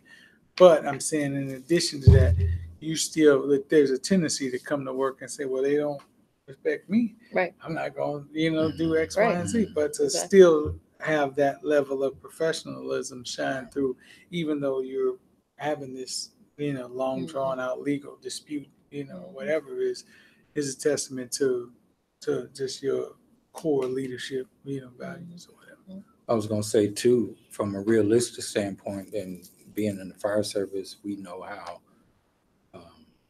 firehouse culture, good and bad, is a powerful thing. It's powerful. I don't even know what to compare it to, but it ain't no joke. And so when you are either intentionally going against the grain on something based on integrity, or you're in a situation like you said where you're the problem child now because you're making all this noise and why don't you study more, or whatever the narrative could be. What was your thought pattern working in that environment, and I know we talked about faith, but just like what would maybe some of the day-to-day things you would get, because looking back is easy to kind of go, that was a chapter and I got through it and I stay strong and whatever. But you're not necessarily, you don't, on the front end of that, you don't really think about it. You file your lawsuit, you think it's a possibility, you might be kind of outcast, but you don't really take it all in.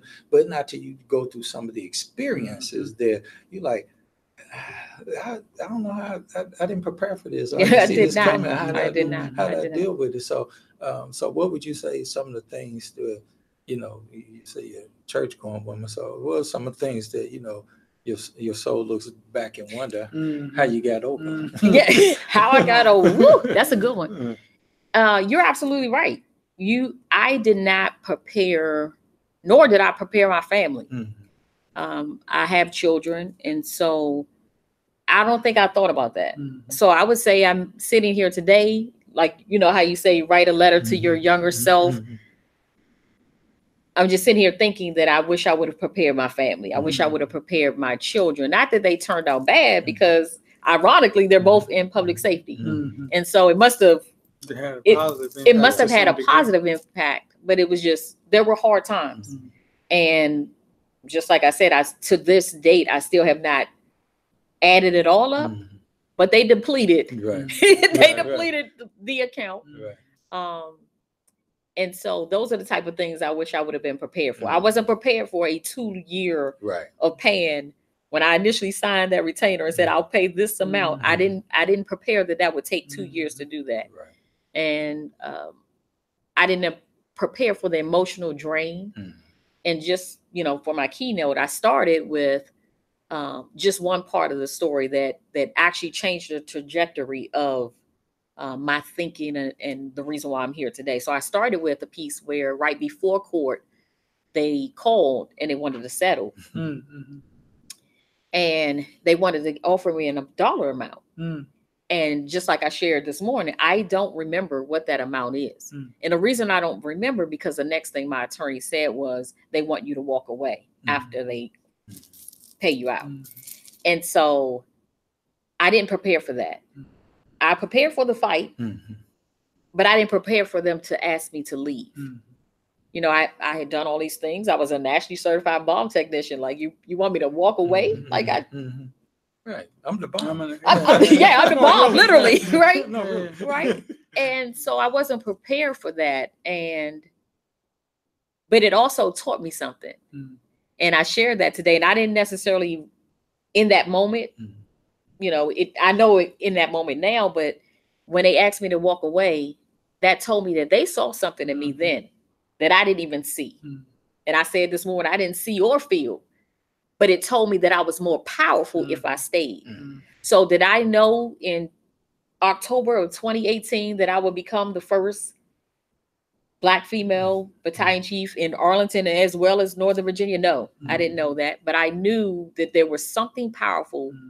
I knew I knew from my religion that the word tells me that in the end I will win. Right. So I knew that there was a winning state. I wasn't prepared for the length of time that it took. Sure. I wasn't prepared. I saw my counterparts get promoted 8, 10, 12. I wasn't prepared for having to wait 25 years. But I'm so glad I did. I'm so glad I did. I probably say that every day. I tell people every day that I'm glad I wait. I'm glad I had to wait. The waiting was necessary. It was. That's wisdom in itself, because even when you talk about biblically speaking, you know, when you talk about 40 years in the desert and people started to murmur, and question and things of that sort, and they didn't get the promise. They didn't get the promise that they were given because of that murmuring and doubt and all that. So, like you said, you had plenty of time to murmur and doubt based on what you were presented, and ask yourself why, and how come, and why am I doing this, and why do I have to have this higher thought pattern? Is it worth it? Is it worth it? You know, Yes. and now to look back and say, you know, made it through the middle passage is says a lot for, you know, your vision. Maybe even sometimes you didn't know you had it. Right. You I agree. No, that's powerful. So this, I think, helps contribute to why your voice is so powerful when you speak and when you move forward and inspire others. Is because, you know, your struggle is that you know, diamond and pearl and olive. You like that? You like that part? I like that. You missed it. I'm going to have to share with you. I get hungry because I like olives. I was about to very say, good. I like olives and olive oil. Me too. I like olive oil. Yeah, I like it's good on salad. It's good for you. Okay. You cook with that, you know, instead of, but the level of cholesterol that gets lowered. Yeah, that's probably that's another show. But anyway, the point is, the point is, without struggle, there's no progress. Right. That was the point. That's kind of, No. She is laughing at you. She's like, what in the world? Yeah, that's what I was. No, but seriously, no, it was a great story. Continues to be a great story because we see you going through, we see you rising, but there are probably more struggles to come, like with all of us. However, when you make it through certain struggles, it makes you stronger. It makes you stronger for the one and to it come. makes you a good mentor for those who absolutely will go through or presently going through whatever, because there's nothing worse than somebody trying to theoretically tell you something that they haven't been through, you know. So, but the other thing is it underscores the need for like leadership as a habit. You know what I mean? Because like you don't know what the outcome is going to be when you're in the middle of something like that. You don't know. Nobody flashes forward for you and says, "Okay, well, on this date, you're going to be the first." So hang in there. Just hang in there. Just one more year. Now that you know that date, mark it on your calendar and just hang until the end. Nobody tells you that, so that you really have no idea where land is at that point. You know, so you just got to have more of a habit of, that's what I was saying about the going to work and still being professional. If you have a habit of leadership, that's just how you get down, then, you know, you will eventually get to the other side of that and it will be better because of those habits. But then the strength you gain, like I said, will help you. You just stay on those habits will help you with any challenges that are coming too. So that's, to me, the more powerful lesson, because a lot of times now we get into situations like that and we want to hurry up and get to the solution or to the end. And a lot of people would have taken that settlement and thought that was the end. That was the. You sound like he was at my keynote. Right. You're all in my keynote. We talked about Atlanta. Talk about the ship. Right. Exactly. Because like you said, a lot of people probably would have took it. It's not said so much it was something wrong with taking it. I just don't think it has the it doesn't have the highest integrity or I don't think you get a better return on your dollar, so to speak, with accepting it, because what you're also accepting with this settlement is that they are who they say I am. And I'm not that person, you know. And we used to talk about that all the time. Like, you know, people say, we used to use the example. If are you a thief? No. Okay, so if I put $5 on the table, it's not yours, you're not gonna take it. Nope. 10, nope. 250, nope. 1.3 billion, ain't nobody gonna know nothing about it. Well, Right. no, because if you ain't gonna take 5, you ain't gonna take the 1.3 billion. Correct. Because you're not the thief. Correct. So do we find your price, or do we identify Exactly. who you are? Exactly. Exactly. So like I said, it looks like, now I don't know if this is like 7.5 million, which is. But you know what? Honestly, quite honestly, Well, wait, let me think about that. No, but quite honestly, I knew there were a lot of things I didn't know, a lot of things I didn't prepare for. I did know that my struggle and my battle was for somebody else. I didn't know them by name, Sure, but I knew it was biblically. I knew it wasn't for me. right. So I knew. So quite honestly, if I don't know, I never thought about a number because that wasn't my end game. That wasn't my focus. And I only had 12 years.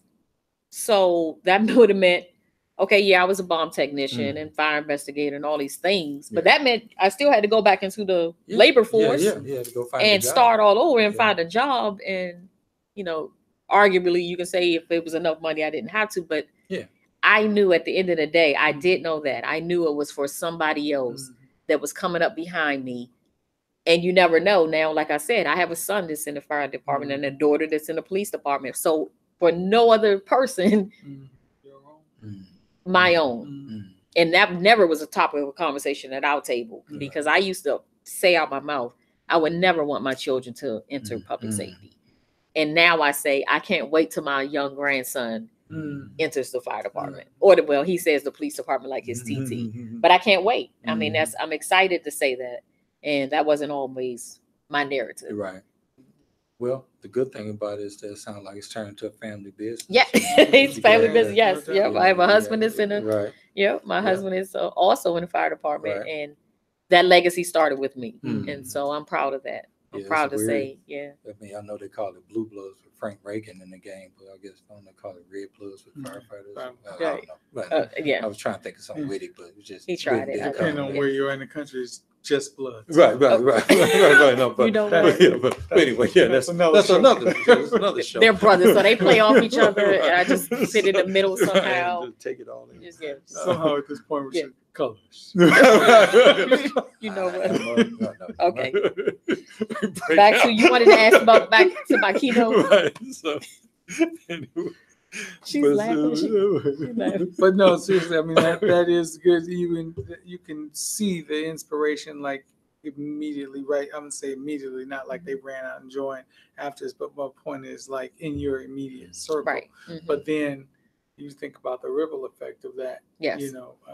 Going forward, that's a pretty powerful thing. But the other thing is when they offer you something like that, they think that for you is about the money. Yeah. They don't understand. They don't understand that. And to be honest, like Larry saying, some people and it's take okay. the money It's and okay. that's fine. That's okay. what it's about for me. There's nothing, I'm not saying that this versus that, but I'm saying there are times when what you're talking about is something that's bigger than any dollar amount.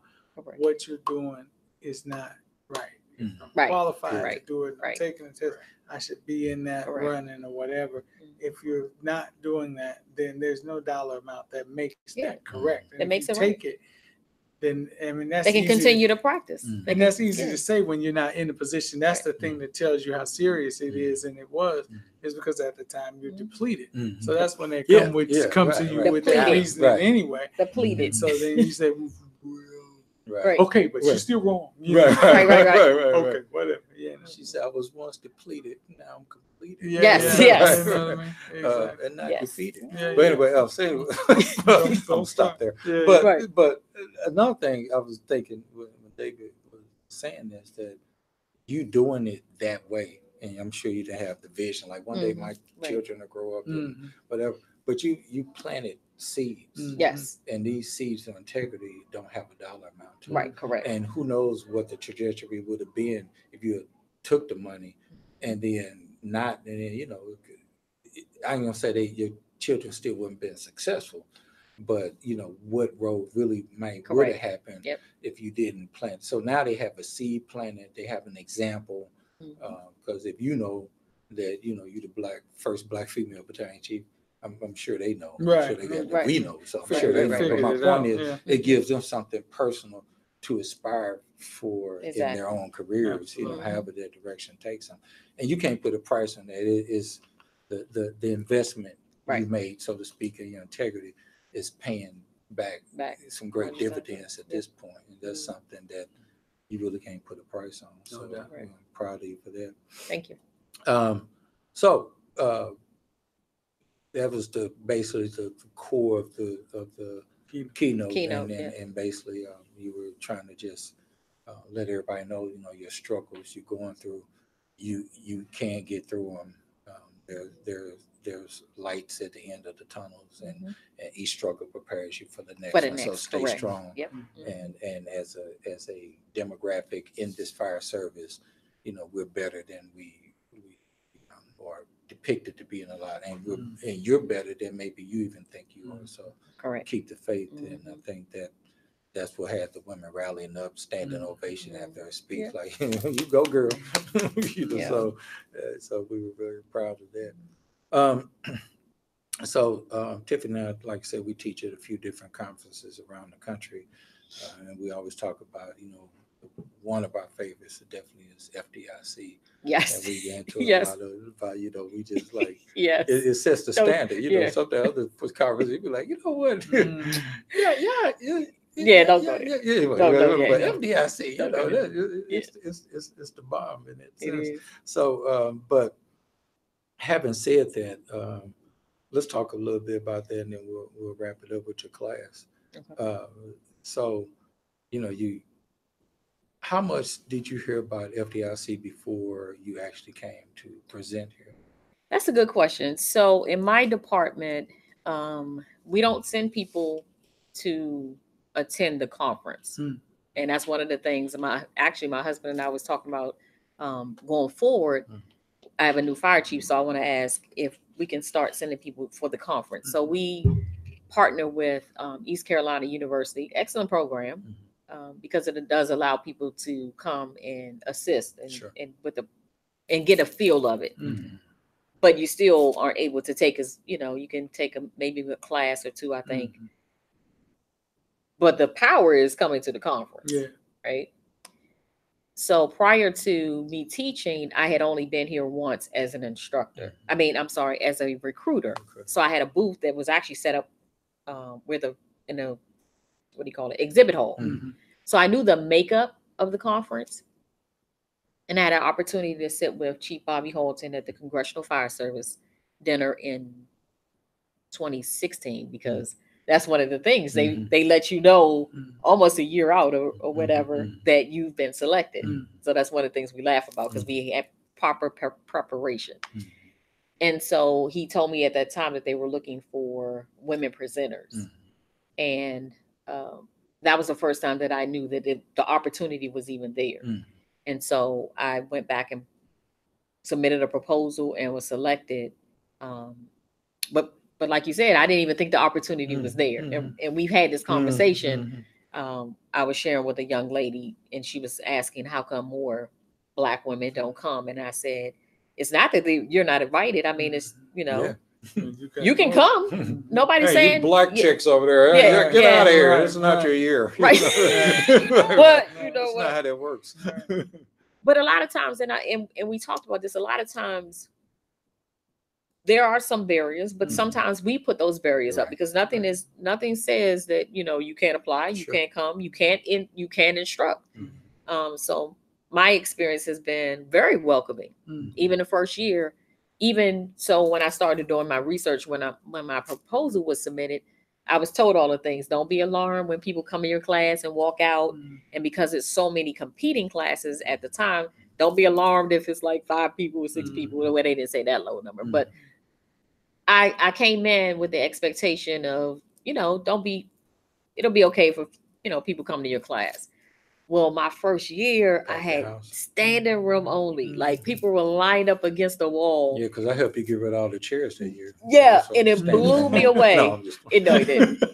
It blew me away. It did. It blew me Yeah. away Yeah. because I was like, wow, Wow. they came to see Right. Little on me. little on me. That's what I was thinking, little on me. And so, That's pretty good. yeah, it was. It was a humbling experience. And like I said, from that moment when I finished, and nobody knew because I didn't put the disclaimer out that was the very first time I taught Mhm. Buddy the Boss. I didn't Mhm. say it. I didn't tell anybody. Mhm. But immediately following, people came up to me and asked would I be willing to bring it to their department. Mm. And so I had an awesome opportunity to go to Rifle, Colorado and present Mm. that a couple months after I Mhm. did FDIC. And it's Ever been, since. it's been, Nice. yep, but it started here. It started Right. here at FDIC. So I'll be internally grateful Mhm. for Chief Bobby Holton and that just offered me, The opportunity. seeing something in me that he didn't know, Yeah. I spoke to him. We talked at dinner, but right. he saw something in me, Mm. obviously. And so I'll be eternally grateful for him Mhm. even allow me the opportunity to present. I mean, to even submit a proposal Right. that meant a lot. And that's a big deal because Yeah. They get a lot of proposals. A lot, all over the 900. world. They said Yeah. over 900. Yeah, and then they only Over select 900. a few out of Yeah. it. So that being the case, we always feel blessed to Oh, yeah. come back as many times as you can because it shows, in my opinion, what's needed is Yes. being taught, and if what's needed is being taught, of course they're gonna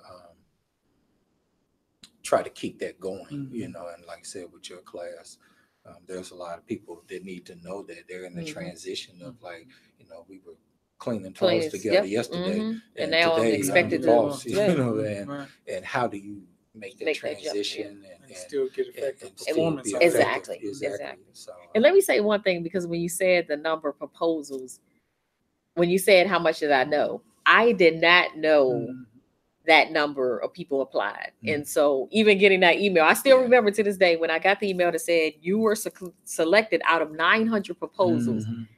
You would have thought I had to present like the next day because I had butterflies. And I was like, oh my God, oh my God. And so I truly looked at this opportunity as the Super Bowl. Sure, it is. It is the Super Bowl. It's the Super Bowl. I did my research and I saw 39,000 in attendance. I'm like, MG, you got to bring it. That they come from all over the world. From all over the like world. In our classes, All over the world. We've had people from Canada everywhere, and from Ireland. And, I mean, so it's amazing just how international far the reach is. Yeah.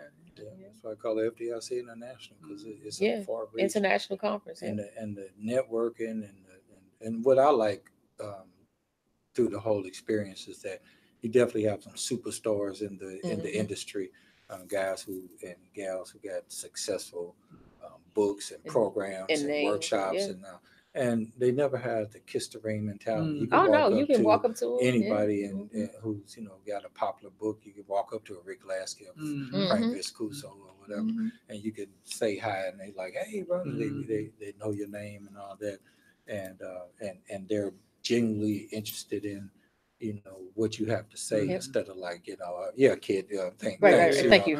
Get my book and maybe stand in line so I can sign it for you. Exactly. So it's not that type of because at the end of the day we're all firefighters. We just have found our voice and we're reinvesting in the fire service to hopefully leave it better than we found it, and that's a really good feeling. Yes, especially when you realize that fighting fires is only a one-dimensional part of the business of the industry, and we talk about that all the time. You got to be multi-dimensional to be continue to be relevant. I'm not saying there's anything wrong with being a firefighter if that's all you want to do because you need everybody, the combination of everyone. But for those who have the talents and tools to reinvest in our industry, it's a great thing to give back because it doesn't do anything to make us stronger. People, Tiffany and I might say similar things in our classes, but some people need to hear it from Tiffany. Right. And if Tiffany doesn't step up and provide that voice, then that person is either lost or it's going to be a delayed. There's going to be a delay in them learning the lesson. So Correct. Absolutely. And the same way we feel about us, you know, Mhm. I mean, there are a lot of great leadership classes. We don't claim to have it cornered on leadership, but there are some people who are going to hear maybe Frank Viscuso and really resonate with him. And then there's some people who got to hear from Larry and David Conley. And so they're only going to hear it based on your particular flavor. So that's why you got to make sure you bring your A game with that. As we kind of come into the home stretch of things, so your class is when and where, and tell us a little bit about it and the inspiration and delivery of that. So I will be teaching Buddy to Boss, leading with integrity and respect. And I'm teaching on Thursday, 10:30 to 12:15 in room 120, 122. Yeah, Thursday. The inspiration behind this class was exactly what you already spoke to. So I was seeing people having a hard time with the transition because the day you walk in the door, they say that we're a family, right? And so a family, you take care of each other, meaning you ignore some things, meaning we don't have those courageous conversations, which is my second class. But I was seeing a lot of issues with people having a hard time making that transition. And so immediately I knew when he asked me to put something together, I knew what I wanted to talk about. I knew for years that was an issue. And that's one of those, they call them soft skills we talked about. But I say, how soft is it? Right. Because the soft skills is what will get you fired, disciplined, or worse yet, sued. Get some hard consequences. You get some hard consequences with the soft skills. So I don't necessarily say they're so soft. And just by evidence of us being at the same conferences all over the country now, it shows me and it tells me that a lot of departments are not teaching the soft skills. We're focusing on the technical aspect, but we're not teaching people how to make that transition, which is important. But that was my inspiration. And so I just went out and did it. As you know, there was a time in a period of my career where I was alone. So I didn't have that. And it's funny because I say in my class, I don't have any friends, so it's not hard. And it is funny. I mean, I do have a couple. Not many. No. But I mean, because there was none that are here. Right. But there was a dark time. I mean, I laugh. I'm grateful that I can laugh about it now. But there was a very dark time, so I didn't have trouble making a transition. You know, I knew that when I became a leader, what was needed and what was necessary. So that was the inspiration behind it. Now I saw it a couple of years ago, and it might have been last year, and I was very impressed with the delivery of it, and you know, a lot of things you shared. You tell really good stories that balance with the knowledge of learning something along the way. And so the presentation is really good in the class. Did you do anything different? Did you tweak it this year? Yep. And make anything? That was a good question. And I was just thinking that before you knew what I was thinking. So yeah. So I did. And it's funny because I tweak it a little bit each time I present it. And I wish I would get to the point where I would stop tweaking it because that keeps me up all night, but it keeps me relevant, right? It keeps me relevant. But now I'm squeaky clean. Yes. Oh, Lord. Somebody stop me. Yes, no, really. Please. So this time it's going to be interesting because the first time I taught it, I have scenarios in it, right? But I kind of did it from the front, meaning I just generally put out, this is the scenario. What would you do? Like just freely answer.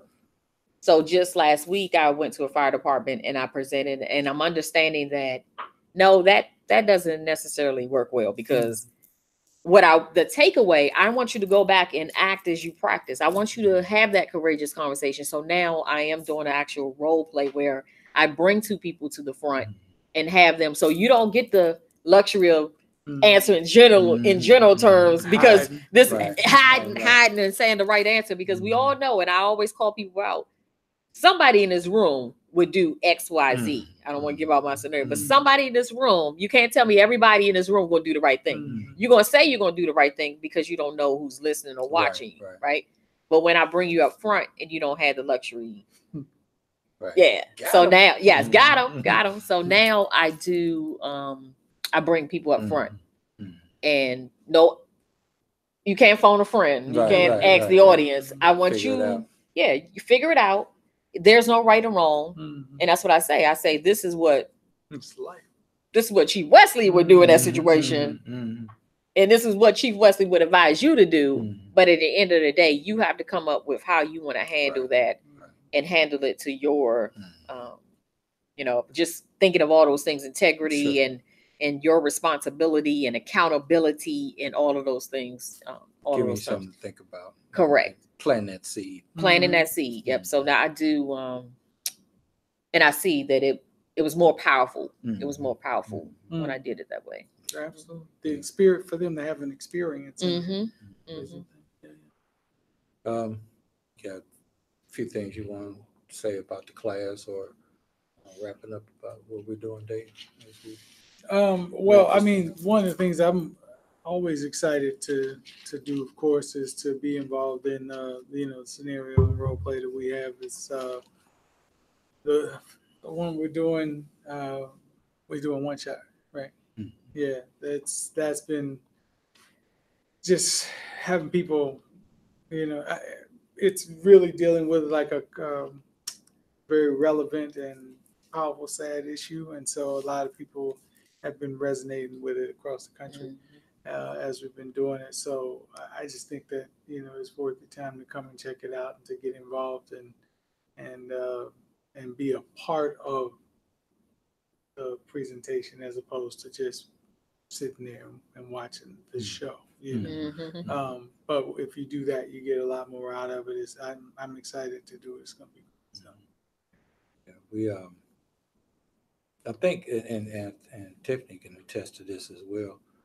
One thing I can say that it's a blessing in doing it, especially doing it with my brother David. And we always say we used to act up and act a fool and have fun when we were kids. Now we just grown and continuing in that audience, right?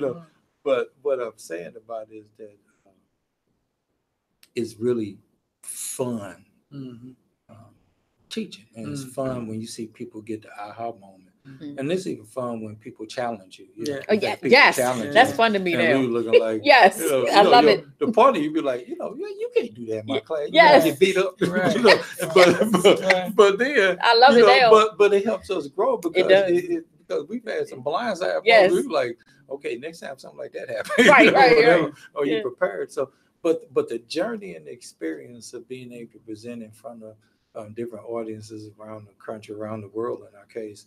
And especially coming back to venues like this at FDIC, where you just don't know who you're going to get in your room, and be able to that present is so funny. and share and learn. We learn just as much as we teach. Right. It's a great experience, and I just want to encourage you that this is the fire department's instructors conference, and instructors come here, and everybody can come. But basically, instructors come here and kind of re-energize their teaching juices and go back and reinvest in their community. But I just want to encourage you that if you're a kind of person who maybe just getting started in the fire service, maybe you've been in for a minute, but if you have something to share that you can, find a niche, do some research, and present a quality class, we encourage you to submit it. Every year, the panel, Bobby and the panel are looking at like I said, those over 900 submitted classes and programs, and it's I can imagine being on the panel. It's nice to see fresh stuff coming in, or maybe an added nugget to maybe a tried and true delivery. But whatever, it's refreshing to see that much influx that you have to pick from this, and then when you cherry pick it, then outfit the show with the stuff that rolls to the top. And if you that person, and I'm gonna tell you the one thing Tiffany and I and David, we all have in common with this thing is that you don't know. We didn't sit up here and like no, we didn't know there was no college, FDIC college to go to where okay, now you could present a class. You know, we did our research, we did our due diligence, and we wrote out a presentation that we thought was going to serve. And even though there are people who still do that, sometimes don't get accepted, this time you keep doing it, don't give up. Keep doing it, keep doing it, because I just want to connect with the fact that we didn't know.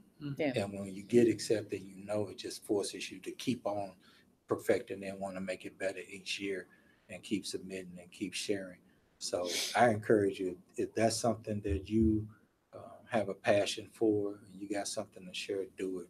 FDIC needs your voice. Yeah, they need your voice, and we need to share this because it's 35. We can't cover all 35,000, so we need voices on every end to connect with over 35,000 to make sure that we send people back to their respective communities, and then we serve the American Fire Service the best way we can. I'm gonna tell you, one of the best avenues and venues is definitely here at FDIC. So,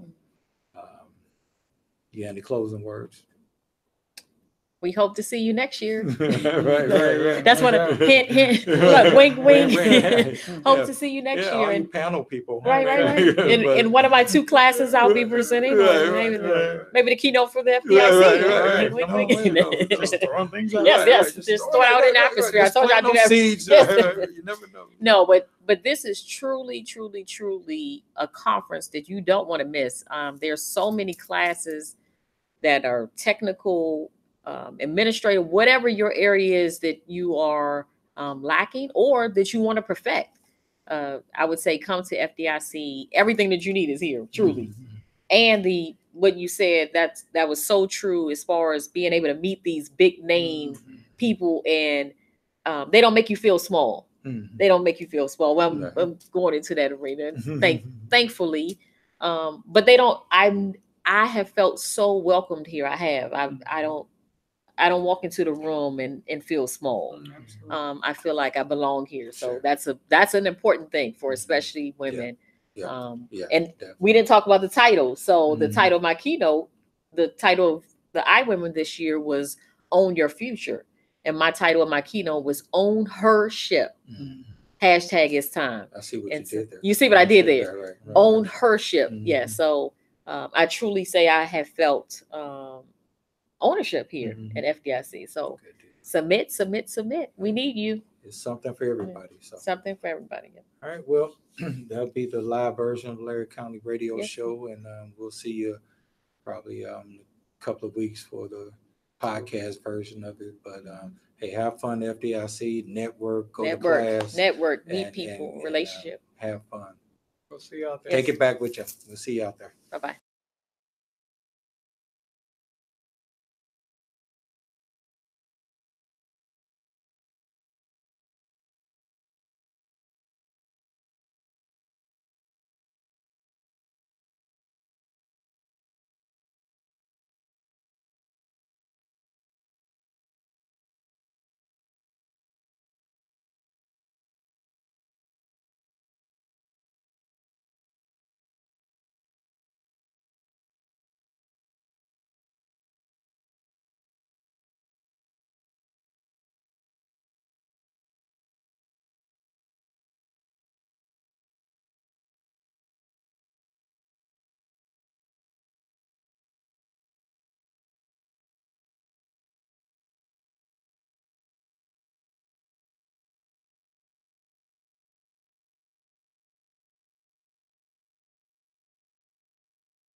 Very good. Welcome, everybody, to this edition of FDIC 2019. We're in the streets of Indianapolis, and my name's Chris Naum for taking it to the streets. We're certainly glad to be back in Indianapolis. Glad to be very much back to FDIC here again after another 365 days from last year till now. Kicking off the live Google Hangouts and our live podcasting here in the first day of the entire week of FDIC. So welcome for those of you that are listening online, and for those of you that will be downloading the programs and listening thereafter. Things are really hectic in the streets right now, and certainly in the hallways of the convention center. A lot of program activities are going on in the classrooms. We've got some workshops that are going on currently. Those are all 4-hour workshops, both in the morning, the afternoon sessions. All of the hot session activities are going on right now out in the field. So just a tremendous day of learnings and just starting to ramp up to what will be a phenomenal week of FDIC of learnings and insights to recharge your batteries and to get us going forward. So again, we're just getting ourselves settled in. Come on in, John. It's not that formal and so forth. Worries. So No worries. how are you Chris, doing? it's good to So see you. grab Good to see grab you a seat over on this side if you would, Sure, absolutely. just so that we get ourselves situated.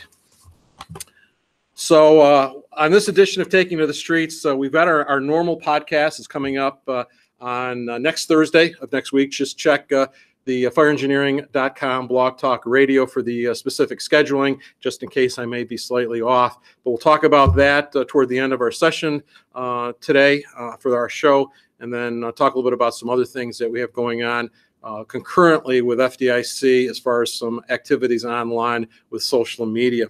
So we've got a couple of guests here today to talk a little bit about the fire service, where we're going on some different elements here. Some very good esteemed colleagues and good brothers of mine and so forth. And this is their first time, so this is not that formal, and I don't want to make it sound like we're so polished and so forth. But it's really just a conversation like we normally would at the station at the kitchen table, minus the kitchen table, minus the coffee, and the fact that we're all sitting on a couch here. But we want to make it certainly a little bit of that. So we're going to talk a little bit about sort of where we're at on the job, talk a little bit about some initiatives through the International Association of Fire Chiefs, and some things that are going on in the street, actually from both sides of the fence. One from Tennessee, and the other from the fence standpoint of North Dakota. And I'll talk a little bit about what's going on around the United States in terms of some activities and some things from up my way in New York. So joining me here today, and I'll let the guys sort of introduce themselves to you. So to this side of the couch, John, go ahead and give yourself a little intro and background. Sure. And yeah, absolutely. Chris, thank you so much for having me. Oh, you're welcome. John Russ, I'm with the International Association of Fire Chiefs. I'm the program manager for the Firefighter Near-Miss Reporting System. We have got a lot of exciting things going on. I'm very excited about this next coming year specifically. We've got we're trying to think of some different ways of using our system. In the past, we've really concentrated on making sure we collect some reports and get some people to share their stories, and that's really important to us. But we're starting to think, hey, the point of this whole thing is to share these stories and get them out into the fire service so we can actually learn from the events that are happening.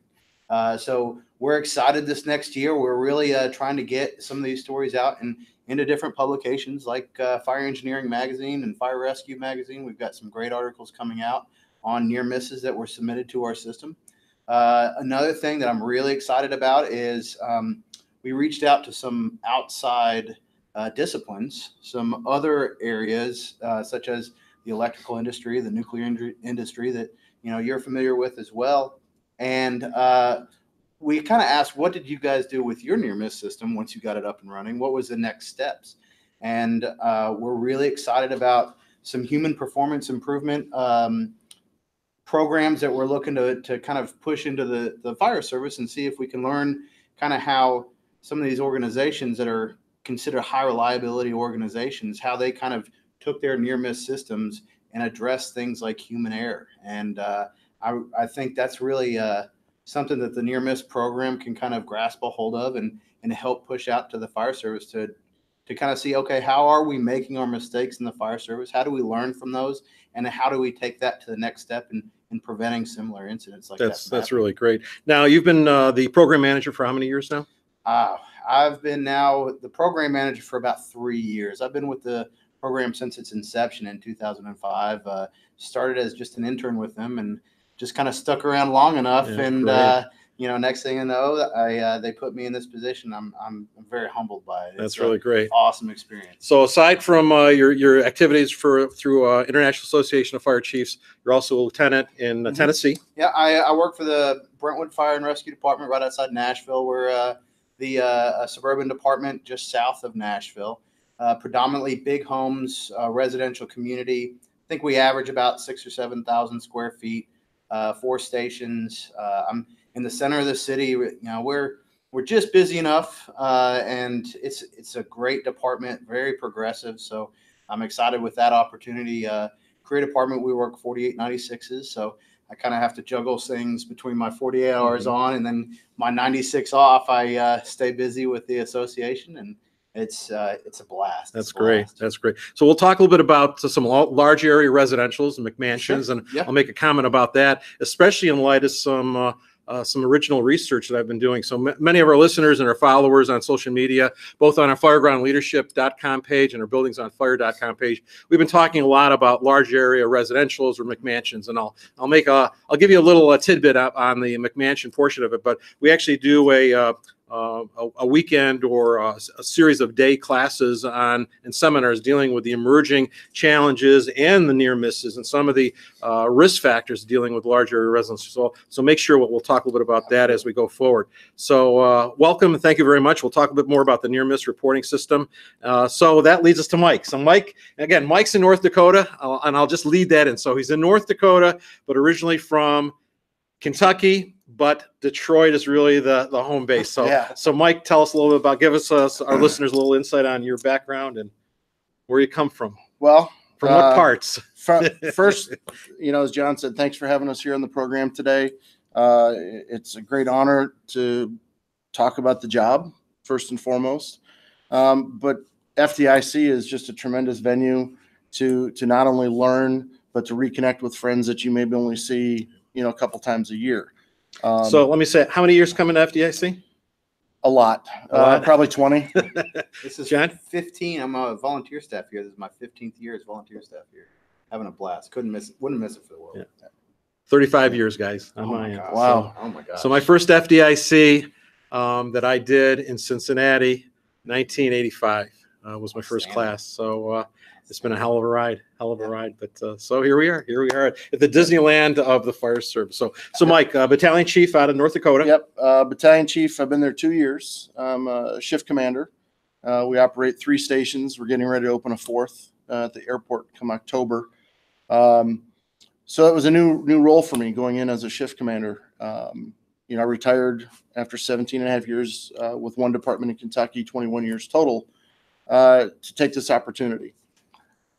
A lot of growth for myself, a lot of growth in the community, a lot of growth for the department. So it's interesting. Every day is a new challenge and a new learning potential. Got a lot of young people on the job. So it's really great to be in that mentor role, not just a leader and a shift commander, but to be a mentor for these young kids coming in. And we got a new academy that's going on right now. I think 15 or 16 firefighter recruits.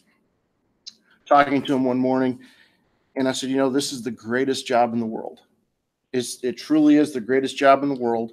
We see humanity at its worst, but we also see it at its best, and we get to impact that. And one of the young ladies was smiling, and she said, Chief, it's so nice to see somebody with your passion after how many years? And I said, well, 30. And she was like 23. So I start to feel old.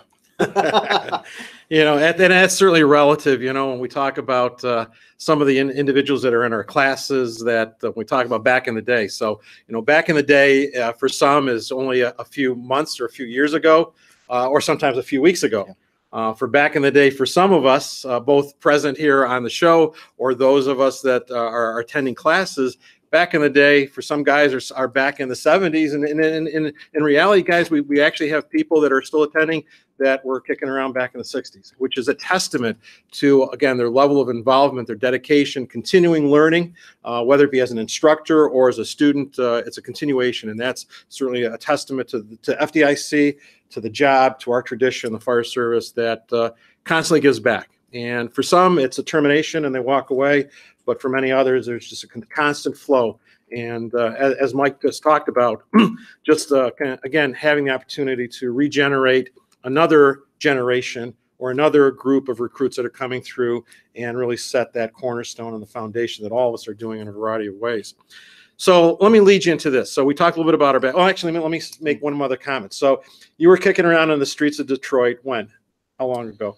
Well, I left in 97. I started the fire service in 89, emergency services 89, worked in a suburb of Detroit, but I did a lot of ride-alongs in the city.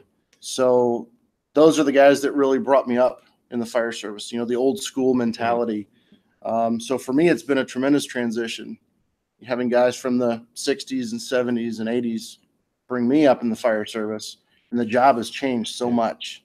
Is a great lead-in. So this is an unscripted lead-in because we talk about back in the day. And back in the day, errors and omissions were today, errors and omissions are very unforgiving.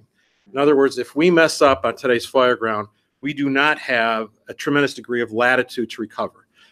For those of us that lived through the various decades of time, we saw how our errors or omissions, whether we messed up on the fire ground, missed an assignment, misread the building, had an incident commander that did not do an effective size up or misread the fire intensity, or just us coming in as company officers or on the various companies and not initiating the appropriate actions based upon what may either have been obvious or what we were predicting through our size up standpoints. We still lived to tell another tale. We may have gotten injured, but we did not see the severity that we're experiencing, or certainly the potential for severity today with line of duty deaths and significant debilitating injuries. So for both of you guys, and as well as myself, we had seen through our experiences the effectiveness and sometimes the ineffectiveness that came about through the course of our fireground actions and what the recourse or outcome may be. And that outcome would be something either burning down to the ground, or on the worst case side is someone getting injured or a significant event that would occur. And more so today, we're talking about line of duty deaths versus the types of near misses of the past. We'll talk a little bit about the near misses as they go forward, but we could mess up on yesterday's fire ground and not have a lot of repercussions. Now, when we see what's going on today, and when we talk about actions that are going on and initiatives through association levels to try to get to everyone in the field through the American or even the International Fire Service, or the things that all of us are seeing in the streets each and every day.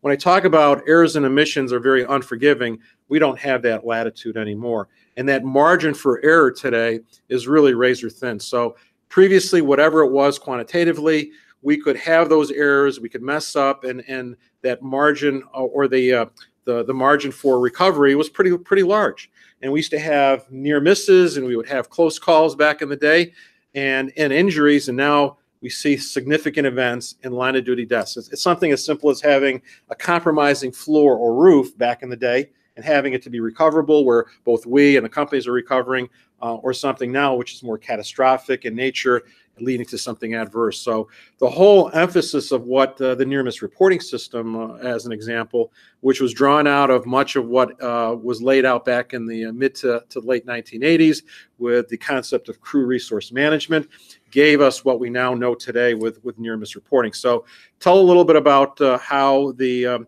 International Association of Fire Chiefs really put their arms around the program as it was in its early stages and where we're at today, and a little bit about some of the initiatives that are going forward based upon what you just talked about. Absolutely. So, yeah, we started really the program itself started 2003 to 2004 with getting some of these other organizations, other disciplines that had kind of mastered this craft of near miss reporting. Aviation was huge. I mean, they really brought us up, and we met with those individuals and asked, okay, how do you successfully pull this off? All right, we're trying to capture these stories of individuals where it's really an interesting dynamic. When we have a line of duty death, we don't really get all the great pieces of information we need because we can't interview that individual. Who is that first line, frontline person, right? What was the decision-making tree behind that? What were previous experiences that they received that kind of followed down this path that led to that line of duty death or really significant injury? So our near miss reporting system was really about, hey, let's create this system where we can share these events that just because a fortunate break in that chain of events happened, kept us from having a catastrophic injury or a catastrophic line of duty death. So we started in 2003, 2004, had some groups come together, kind of play around with how exactly to do this. In 2005, we actually launched the website, firefighternearmiss.com. It's been up and running continuously since then. We have almost 6,000 reports now in our system, and they're everything from the mundane, hey, I tripped on the bay floor, I should have squeegeed, to some really powerful stories of people who, we had one recently where an individual got trapped in a basement. And the first part of his story was how he got trapped in the basement, and a lot of lessons to be learned from there. The whole rest of his report, though, was actually about some of the post-traumatic stress issues that he had. So it was a learning environment on multiple facets from this one single incident, and very powerful report. So we've progressed through what we started with. We're now moving more and more towards how do we make this easier for our individual fire companies to report these systems.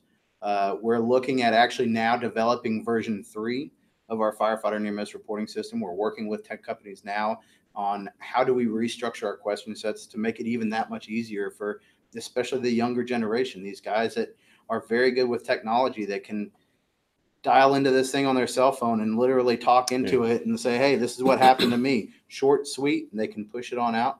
We have an amazing reviewing staff filled with subject matter experts from all disciplines of the fire service that reach out to these individuals and kind of get a little bit more of the story. And we found that, pointing, clicking, and filling out some of those boxes, sometimes they do that, but a lot of times they don't.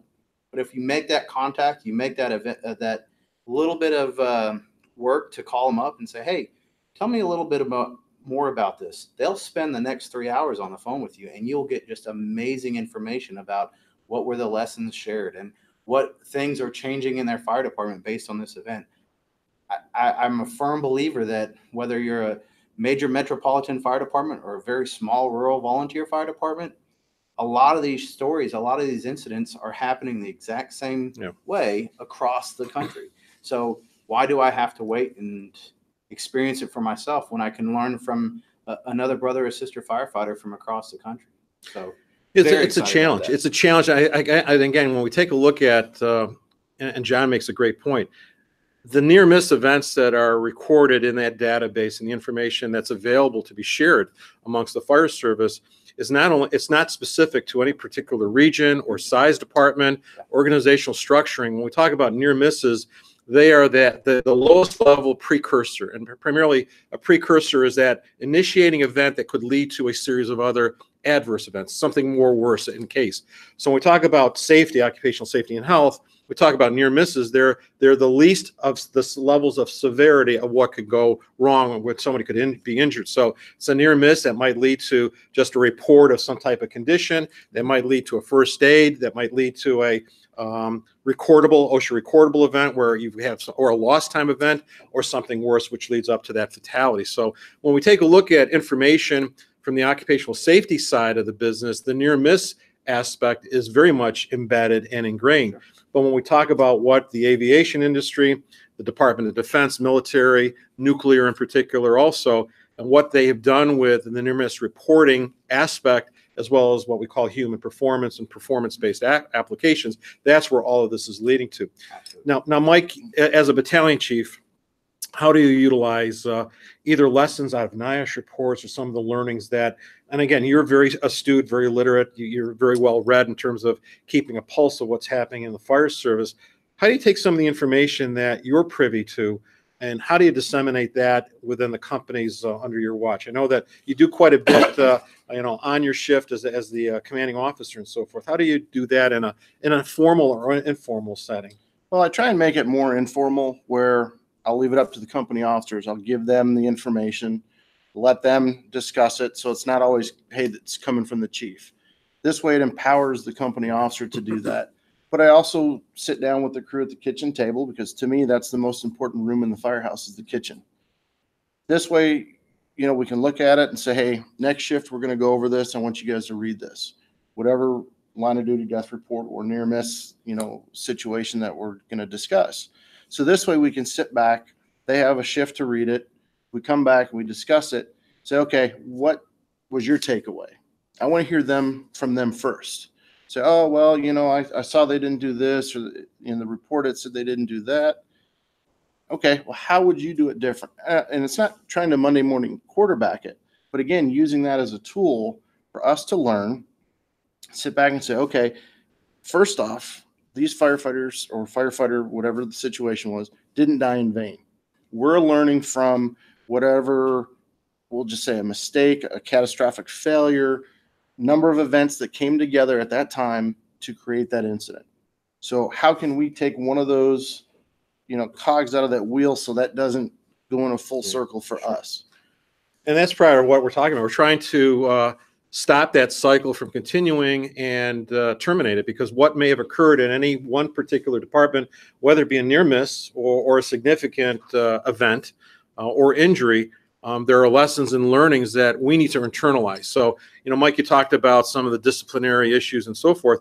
We need to realize that we all make mistakes. And back in the day, it was certainly something that was always kept amongst a shift or amongst the station. So the house would always control what kind of information happened the night before on an event or whatever. And sometimes we ourselves, as individuals or as company officers, really didn't share much with the oncoming shift or with the rest of the station or anyone else on the volunteer side within an area. We kept to ourselves because we didn't want to be looked upon in an unfavorable manner, which is really all the wrong messages. Because if we made some type of error, we don't want to call it a mistake, but if something adverse to quality, if something less than what we expected occurred, we should be sharing that, because there are human performance related issues more often than not. So either somebody did something intentional or unintentional from a human performance standpoint, or there may have been an equipment related issue or some environmental. There's a lot of other factors. So it's not always the guys or the gals. There may be these other aspects, all of which can be corrected. That's the bottom line. At some point, if you drill down far enough, and as near-miss reporting gives us, it's that lowest level precursor, we can identify some easy fixes to keep it from escalating and getting to something much more significant. And time again, whether it be the NIOSH reports in particular, or through some of the information coming out of the near-miss reporting, or even the annual reports. So our listeners should be aware that if you go to the website, you can download the summaries of the annual reports and get a very good insight on what's sort of going on out there. And I can bet you $1 to donuts, as they say, that there's something there that's going to be applicable, that you're going to see right away, that's going to say, hey, you know, we're doing the same thing on shift. We're doing the same thing. Or even for our executive fire officers and our commanders that are out there, they can see some things that are happening at the division or battalion level or at the company level or a given shift that they can put their hands on. So it really requires us to first and foremost identify what those issues are. And then it's really morally and ethically our responsibilities to act upon them. If we choose to dismiss it, whether it be at the individual level as a firefighter because of our partner, or as a supervisor at the company officer level for our company, or as a boss in the streets, if someone chooses to disregard those indicators that are right there that are saying, look, if these guys aren't doing the right thing, or they're messing up and they're not executing the activities appropriately, it's either a training issue, human performance issue, or what have you. You don't want to suddenly be reading about it on our end as a line of duty death or something in one of the trade journals and so forth, or they're talking about it in a classroom saying, look at how bad we, messed up. And this is what the outcome was, when we should have, when those learnings are right there in front of us, that we should have done something proactively on the front end of the curve instead of reacting to them after the fact. So and you a lot think of about wealth it of too. opportunities. We've got several individuals now that are becoming into company officer positions. And I'm a strong proponent of how we're doing our prevention efforts, and we're seeing less and less fires. That's a great thing. But we have a lot of company officers, myself included, that are coming up. Not everywhere is burning like they did back in the 70s and 80s. And I've been in the fire service now almost 15 years. I've never worked a basement fire in 15 years. I've never had a basement fire. And now I'm a company officer. We have basements in my first due that I could be, as a company officer, expected to make decisions. And we all, we've talked at length in the past about recognition, prime decision making. I don't have that Rolodex by personal experience. So I have to rely on things like our near miss reporting system to capture some of these previous experiences from people who have been out there and done this. And it's everything from reading reports from 1-year firefighters who had an event happen to them to 20-year, 30-year battalion chiefs who said, hey, this is what happened to me on this particular fire or that particular fire. I rely heavily on that to be able to make sound decisions for my crew, because we don't see those fires anymore. So that's where it's so important, being able to capture some of those indicators as you're talking about and say, oh, well, I've read about this. I've seen this. Unfortunately, I can't use personal experience. I have to use training. And in the absence of experience, but again, there's a lot of debate, a lot of controversy, a lot of discussions about experience and knowledge, right? Sure. And that certainly goes down a path on the R&D side that we're not going to go to today. But it's very true, because again, when we look at what we have available through insights and the information that through whatever avenue. So if we talk about near miss reporting or line of duty death reports from NIOSH, we talk about having information that allows us to become conditioned. So I'll use this analogy that I'm just thinking about. So for some of our listeners, not everyone, because again, as we teach around, I discover that fading aspect of what history has given us is fading very, very rapidly. So if we use if I use the term bowstring truss construction, for some of our listeners and some of those that we talk to, there's a very distinctive level of information that comes out regarding a particular incident or series of incidents dealing with a bowstring truss. And if we go back far enough, the first and foremost one that should be on most of the fire service's mind should be the Hackensack Ford fire from 1988. But again, through some of my teachings and as I lecture nationally and such, you would be very surprised how many of our colleagues and brothers and sisters that are in the classroom have no clue what Hackensack Ford was or what the bowstring truss represents. So that was in 1988. So those lessons continue to fade at a rapid standpoint. So whether we talk about what happened in 88 or we talk about the more recent events of 2010 in Chicago, 2012 and 14, in which there were other line of duty deaths in that bowstring truss, of which have been documented and such, or go back even to 1978, there was a 6th line of duty death that occurred in FDNY in the borough of Brooklyn 10 years prior to Hackensack. And if actually you go back 10 years prior to that, in 1968, there was a 4 line of duty deaths that occurred at a Chevy dealership.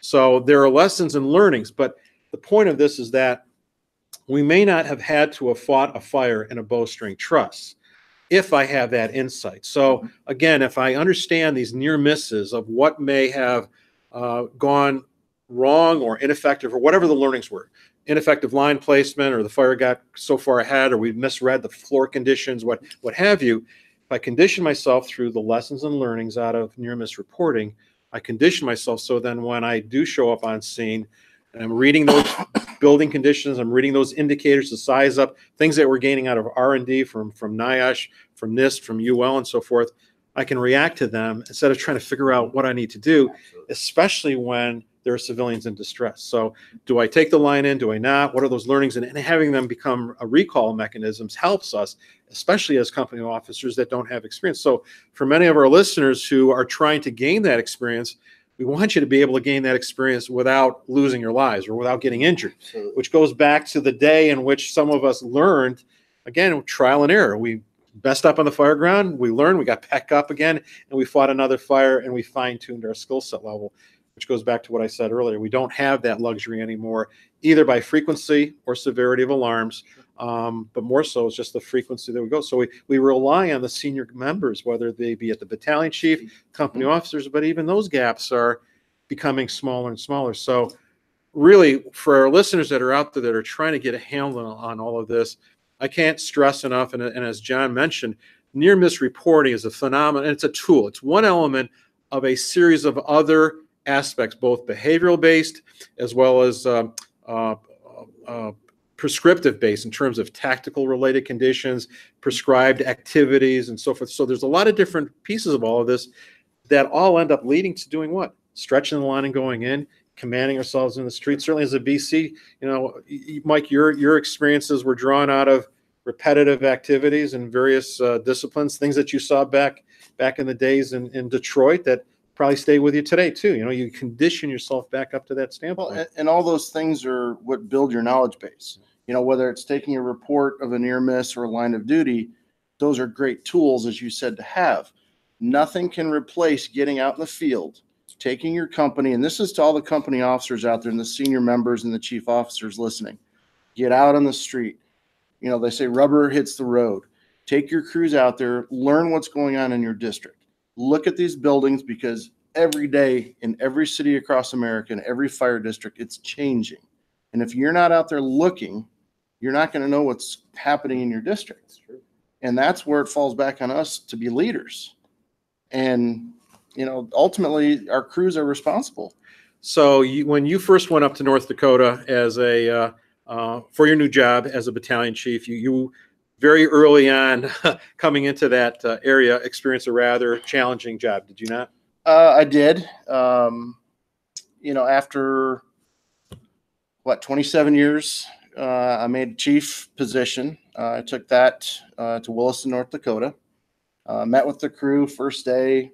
Just like everybody, you got these grand ideas, and you're always nervous. Whether it's you're a probie or a company officer, pumping your first fire. Now as a shift commander and incident commander, what's that first big run going to be? What's that first run going to be? Well, it took me 3 weeks before I had my first fire. And you look across the United States, Main Street America, anywhere, a third alarm fire, fourth alarm fire.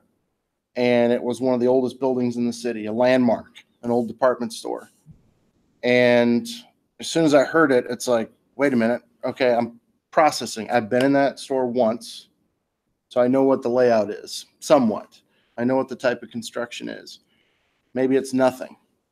Well, it definitely proved to be something. We were there for 27 hours, I think, the initial crew, or crews, I should say.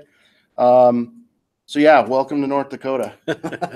But so you took so again, the point of even asking that was this, you took your past experiences. We take our experiences as well as some insights, our learnings, both the documentation and so forth, and you put them into action, and the results hopefully come out to be successful. I mean, and it's so multifaceted, especially being for as many years as you've been on the job.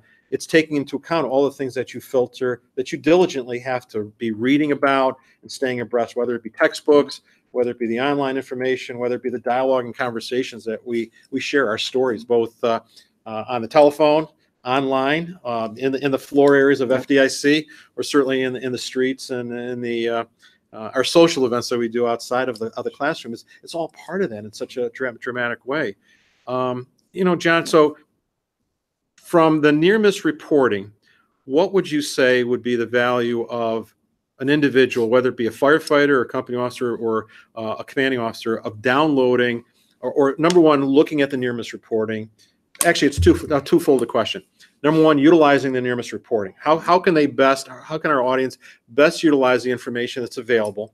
And then secondly, stressing upon our audience how important it is for them to capture that information, to get into the database that helps the American Fire Service. Absolutely. So we have several different opportunities. One of the things, and this is probably our best output that we use. Again, I talk about one of our big pushes coming down the road is trying to get these reports that people submit in and use them, right? A library is no good if nobody goes and checks out the books, right? So one of the things that we do, and there's a little bit of misconception about this, but we have a program called the Report of the Week. And if you want to go and browse our reports, you can do so. You don't have to log in. You don't have to give any information. You can go to our website at firefighternearmiss.com and just hit browse reports and just start right in. The other option is this Report of the Week system. What a Report of the Week is one of our subject matter experts take a report that was submitted to our system and they beef it up a little bit. They take the lessons learned from the individual who captured the event and the description, and then they add some one or two quick discussion questions. They add some best practices, some things that they see as subject matter experts in that area that make that report so relevant and so important to review.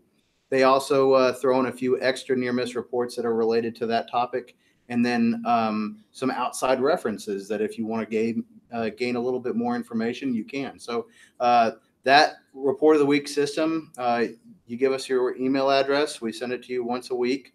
We have just about 10,000 email addresses. Several of those email addresses are complete fire department email addresses. So I would say we're reaching well over into the 20,000, 30,000 range of numbers of people seeing these reports. And it's just a great opportunity. It's a quick read. You can use it as a tabletop or something, a discussion, kind of like what you were talking about, the importance of the kitchen table. You throw this thing out, it's a quick read, and then you guys just open up conversation at the kitchen table about, hey, why is this so relevant in our own department here, whether we're in North Dakota, in California, in Tennessee, like where I'm at. So the report of the week system is a great opportunity to really take the reports that we have in our system to that next level. We also have systems in place. If you reach out to us, we have our contact information. We'll capture groupings of reports for you. So we have you probably have several viewers that are going through executive fire officer or training officers that are looking for information to try and help package their training materials and make it more relevant. If you reach out to us and tell us what your topic is, we'll actually do the bundling for you.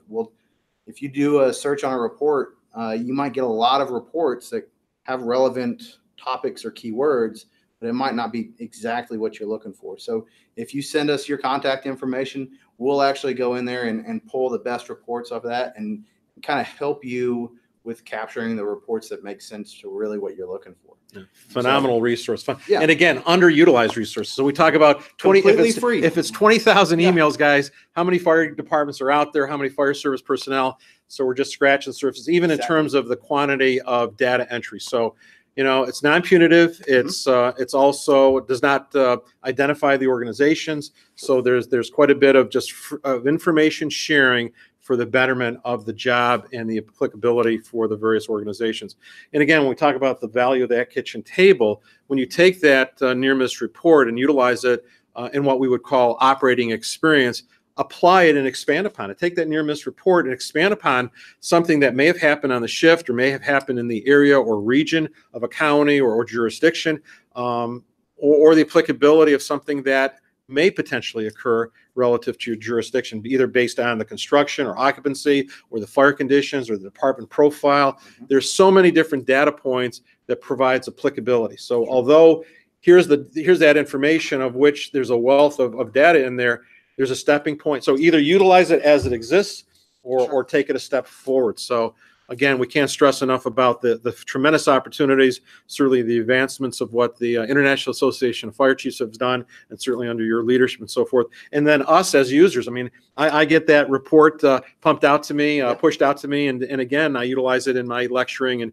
teachings, and also just in terms of information. We constantly, as we talk about, have to be developing this vast library of information and being able to recall it back for the applicable conditions that may exist, whether we're teaching, whether we're reviewing, whether we're working on reports, whether we're in the streets. There's all applicability for all ranks, all positions, all levels of engagement and involvement on the fire service, as well as even on the prevention side, because there's information there that you can take and apply to the applications of what you're dealing with. And as an instructor, I feel like it provides relevance, right? Really, when you sit down and say, okay, this is what I'm teaching you, and here are incidents that happen to individuals where either they received injuries or had property damage accidents, or just it was a close call where it could have been very catastrophic. When you provide those real world experiences that marry up with the materials that you're teaching, I think it makes it that much more powerful. So again, it's a great tool, and it's free of charge. We don't require anything. You just go on our site and it's there for you to use. That's great. That's great. So again, for those of you that aren't aware of it, go to the near-miss reporting site, Google, go to the website, plenty of information. And if you're not aware of it, this is a great opportunity to, number one, research it out, and then take a look at the application from that particular standpoint. As we start closing off, Mike, you're teaching when this week? Thursday afternoon, 3:30, the Art of Crisis Communications and Marketing Your Mission. a PIO course / how to market your agency. So the one thing we really didn't talk much about is your major level involvement as a public information officer on the international level. Yes, two-time president of the National Information Officers Association. I was in Saipan over near Guam last fall presenting. And, I think that's one thing that we as a fire service as a whole have failed to collectively embrace is marketing ourselves. And, perception is reality. But what is that perception in the community? We don't know that unless we get that interaction and communication with the community to see what we're doing.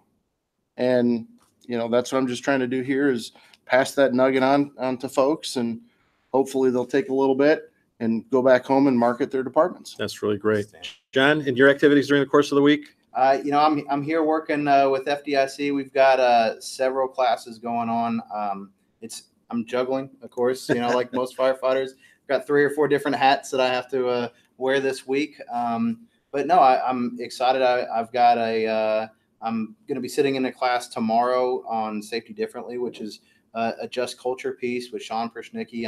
And Bobby Haltman's going to be in there. I'm very excited about that class because it really goes right down the focus of what we've been talking about the importance of having this environment where firefighters can share their experiences freely without worrying about the punitive effects and how important from a human error perspective that is. So very excited about that workshop tomorrow. And then this whole week, it's just, we talked earlier, it's one of those things where you catch up with all the people that you rarely get to see, or you conference call in, and this is the first time you get to really shake hands and just enjoy that fellowship of being in the fire service. And it's an amazing experience. So much to it. So, and for those of you that may not be aware, I'm doing a workshop tomorrow afternoon on the Fire Officer's Guide to Today's Buildings on Fire. It's a 4-hour workshop talking a lot about many of the things that we talked about here today, some preventive elements dealing with human performance, tactical issues, and then just talking about street level issues dealing with buildings, building performance, predictability issues, construction, operation tactics, just a variety of different pieces of it. So for those of you that still are uncertain and sort of on the fence, come on by.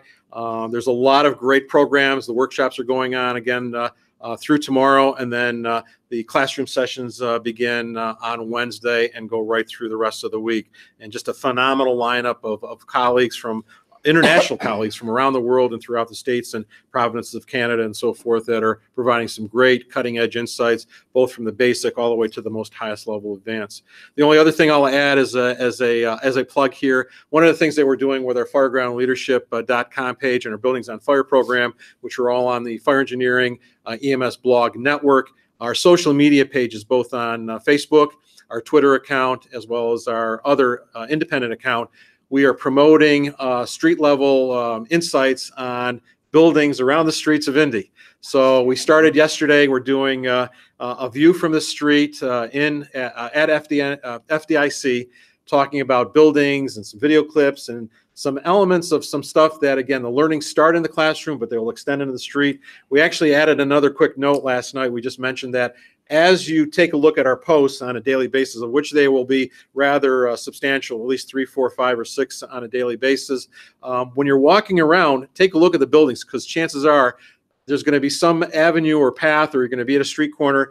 Stop and look around you, read the buildings, because you might find that the photograph that we had online, which very much was the building that you're looking at right now. So learning will take place in a manner. It's all about reading that buildings and becoming prepared, which goes back to the whole aspect. If you're not programming yourself from a near miss standpoint and reading about the events, you also need to be very much aware of the environment, whether you're the BC in the street, company office, or a firefighter. It's a contributing element of all ranks and positions and a learning opportunity. So keep abreast of our view from the street, monitor that on social media. We're hashtagging FDIC 2019. We're hashtagging fire engineering. So somewhere, somehow, if you're in tune, follow us, like us, keep a track of it. It'll be a fun week of what we're going on and what we're doing in the streets. So any other closing comments for you guys? Number one, thanks very much for being here. Hey, I'm very humbled that you asked me to jump on, and I really appreciate the opportunity. Mike, it was great to meet you. We met earlier today, and I appreciate what you guys are doing. This is an awesome opportunity, like we talked Yeah, about being absolutely. here this week. Is A lot of It's great stuff incredible. come up. So I'll just give one other plug. So these initiatives that iChiefs are working on is going to take things to the next level. There's opportunities here to expand upon what other industries have been doing for a number of years that we on the fire service side are trying to catch up to. Sure. We're crawling and we may be running very, very quickly here, but the whole element of human performance related initiatives, of which will tie into a variety of things that we're doing operationally, tactically, in the streets, pre-incident, post-incident, as well as incident aspects. So I'm very excited to see what the iChiefs is going to do and how eventually those programs will make their way here to FDIC as classroom Absolutely. sessions and so on. Mike's always a pleasure to see you, brother. You too, brother. To talk a little bit about the job and our love for the profession all the way around. So again, for our listeners, thank you very much for listening in, both live as well as those of you that'll be down posting and listening to it offline. If you see us out in the hallway, stop any one of us and chat a little bit about some things. We'd be more than happy to share some stories or give you some more insights. Email addresses, online stuff. It's all about those learnings. So that's it from Taking It to the Streets live from FDIC 2019 at the Indianapolis Convention Center here live at FDIC. My thanks. This is Chris Naum, Taking the Streets, and we're signing off. So stay safe, brothers and sisters. See you.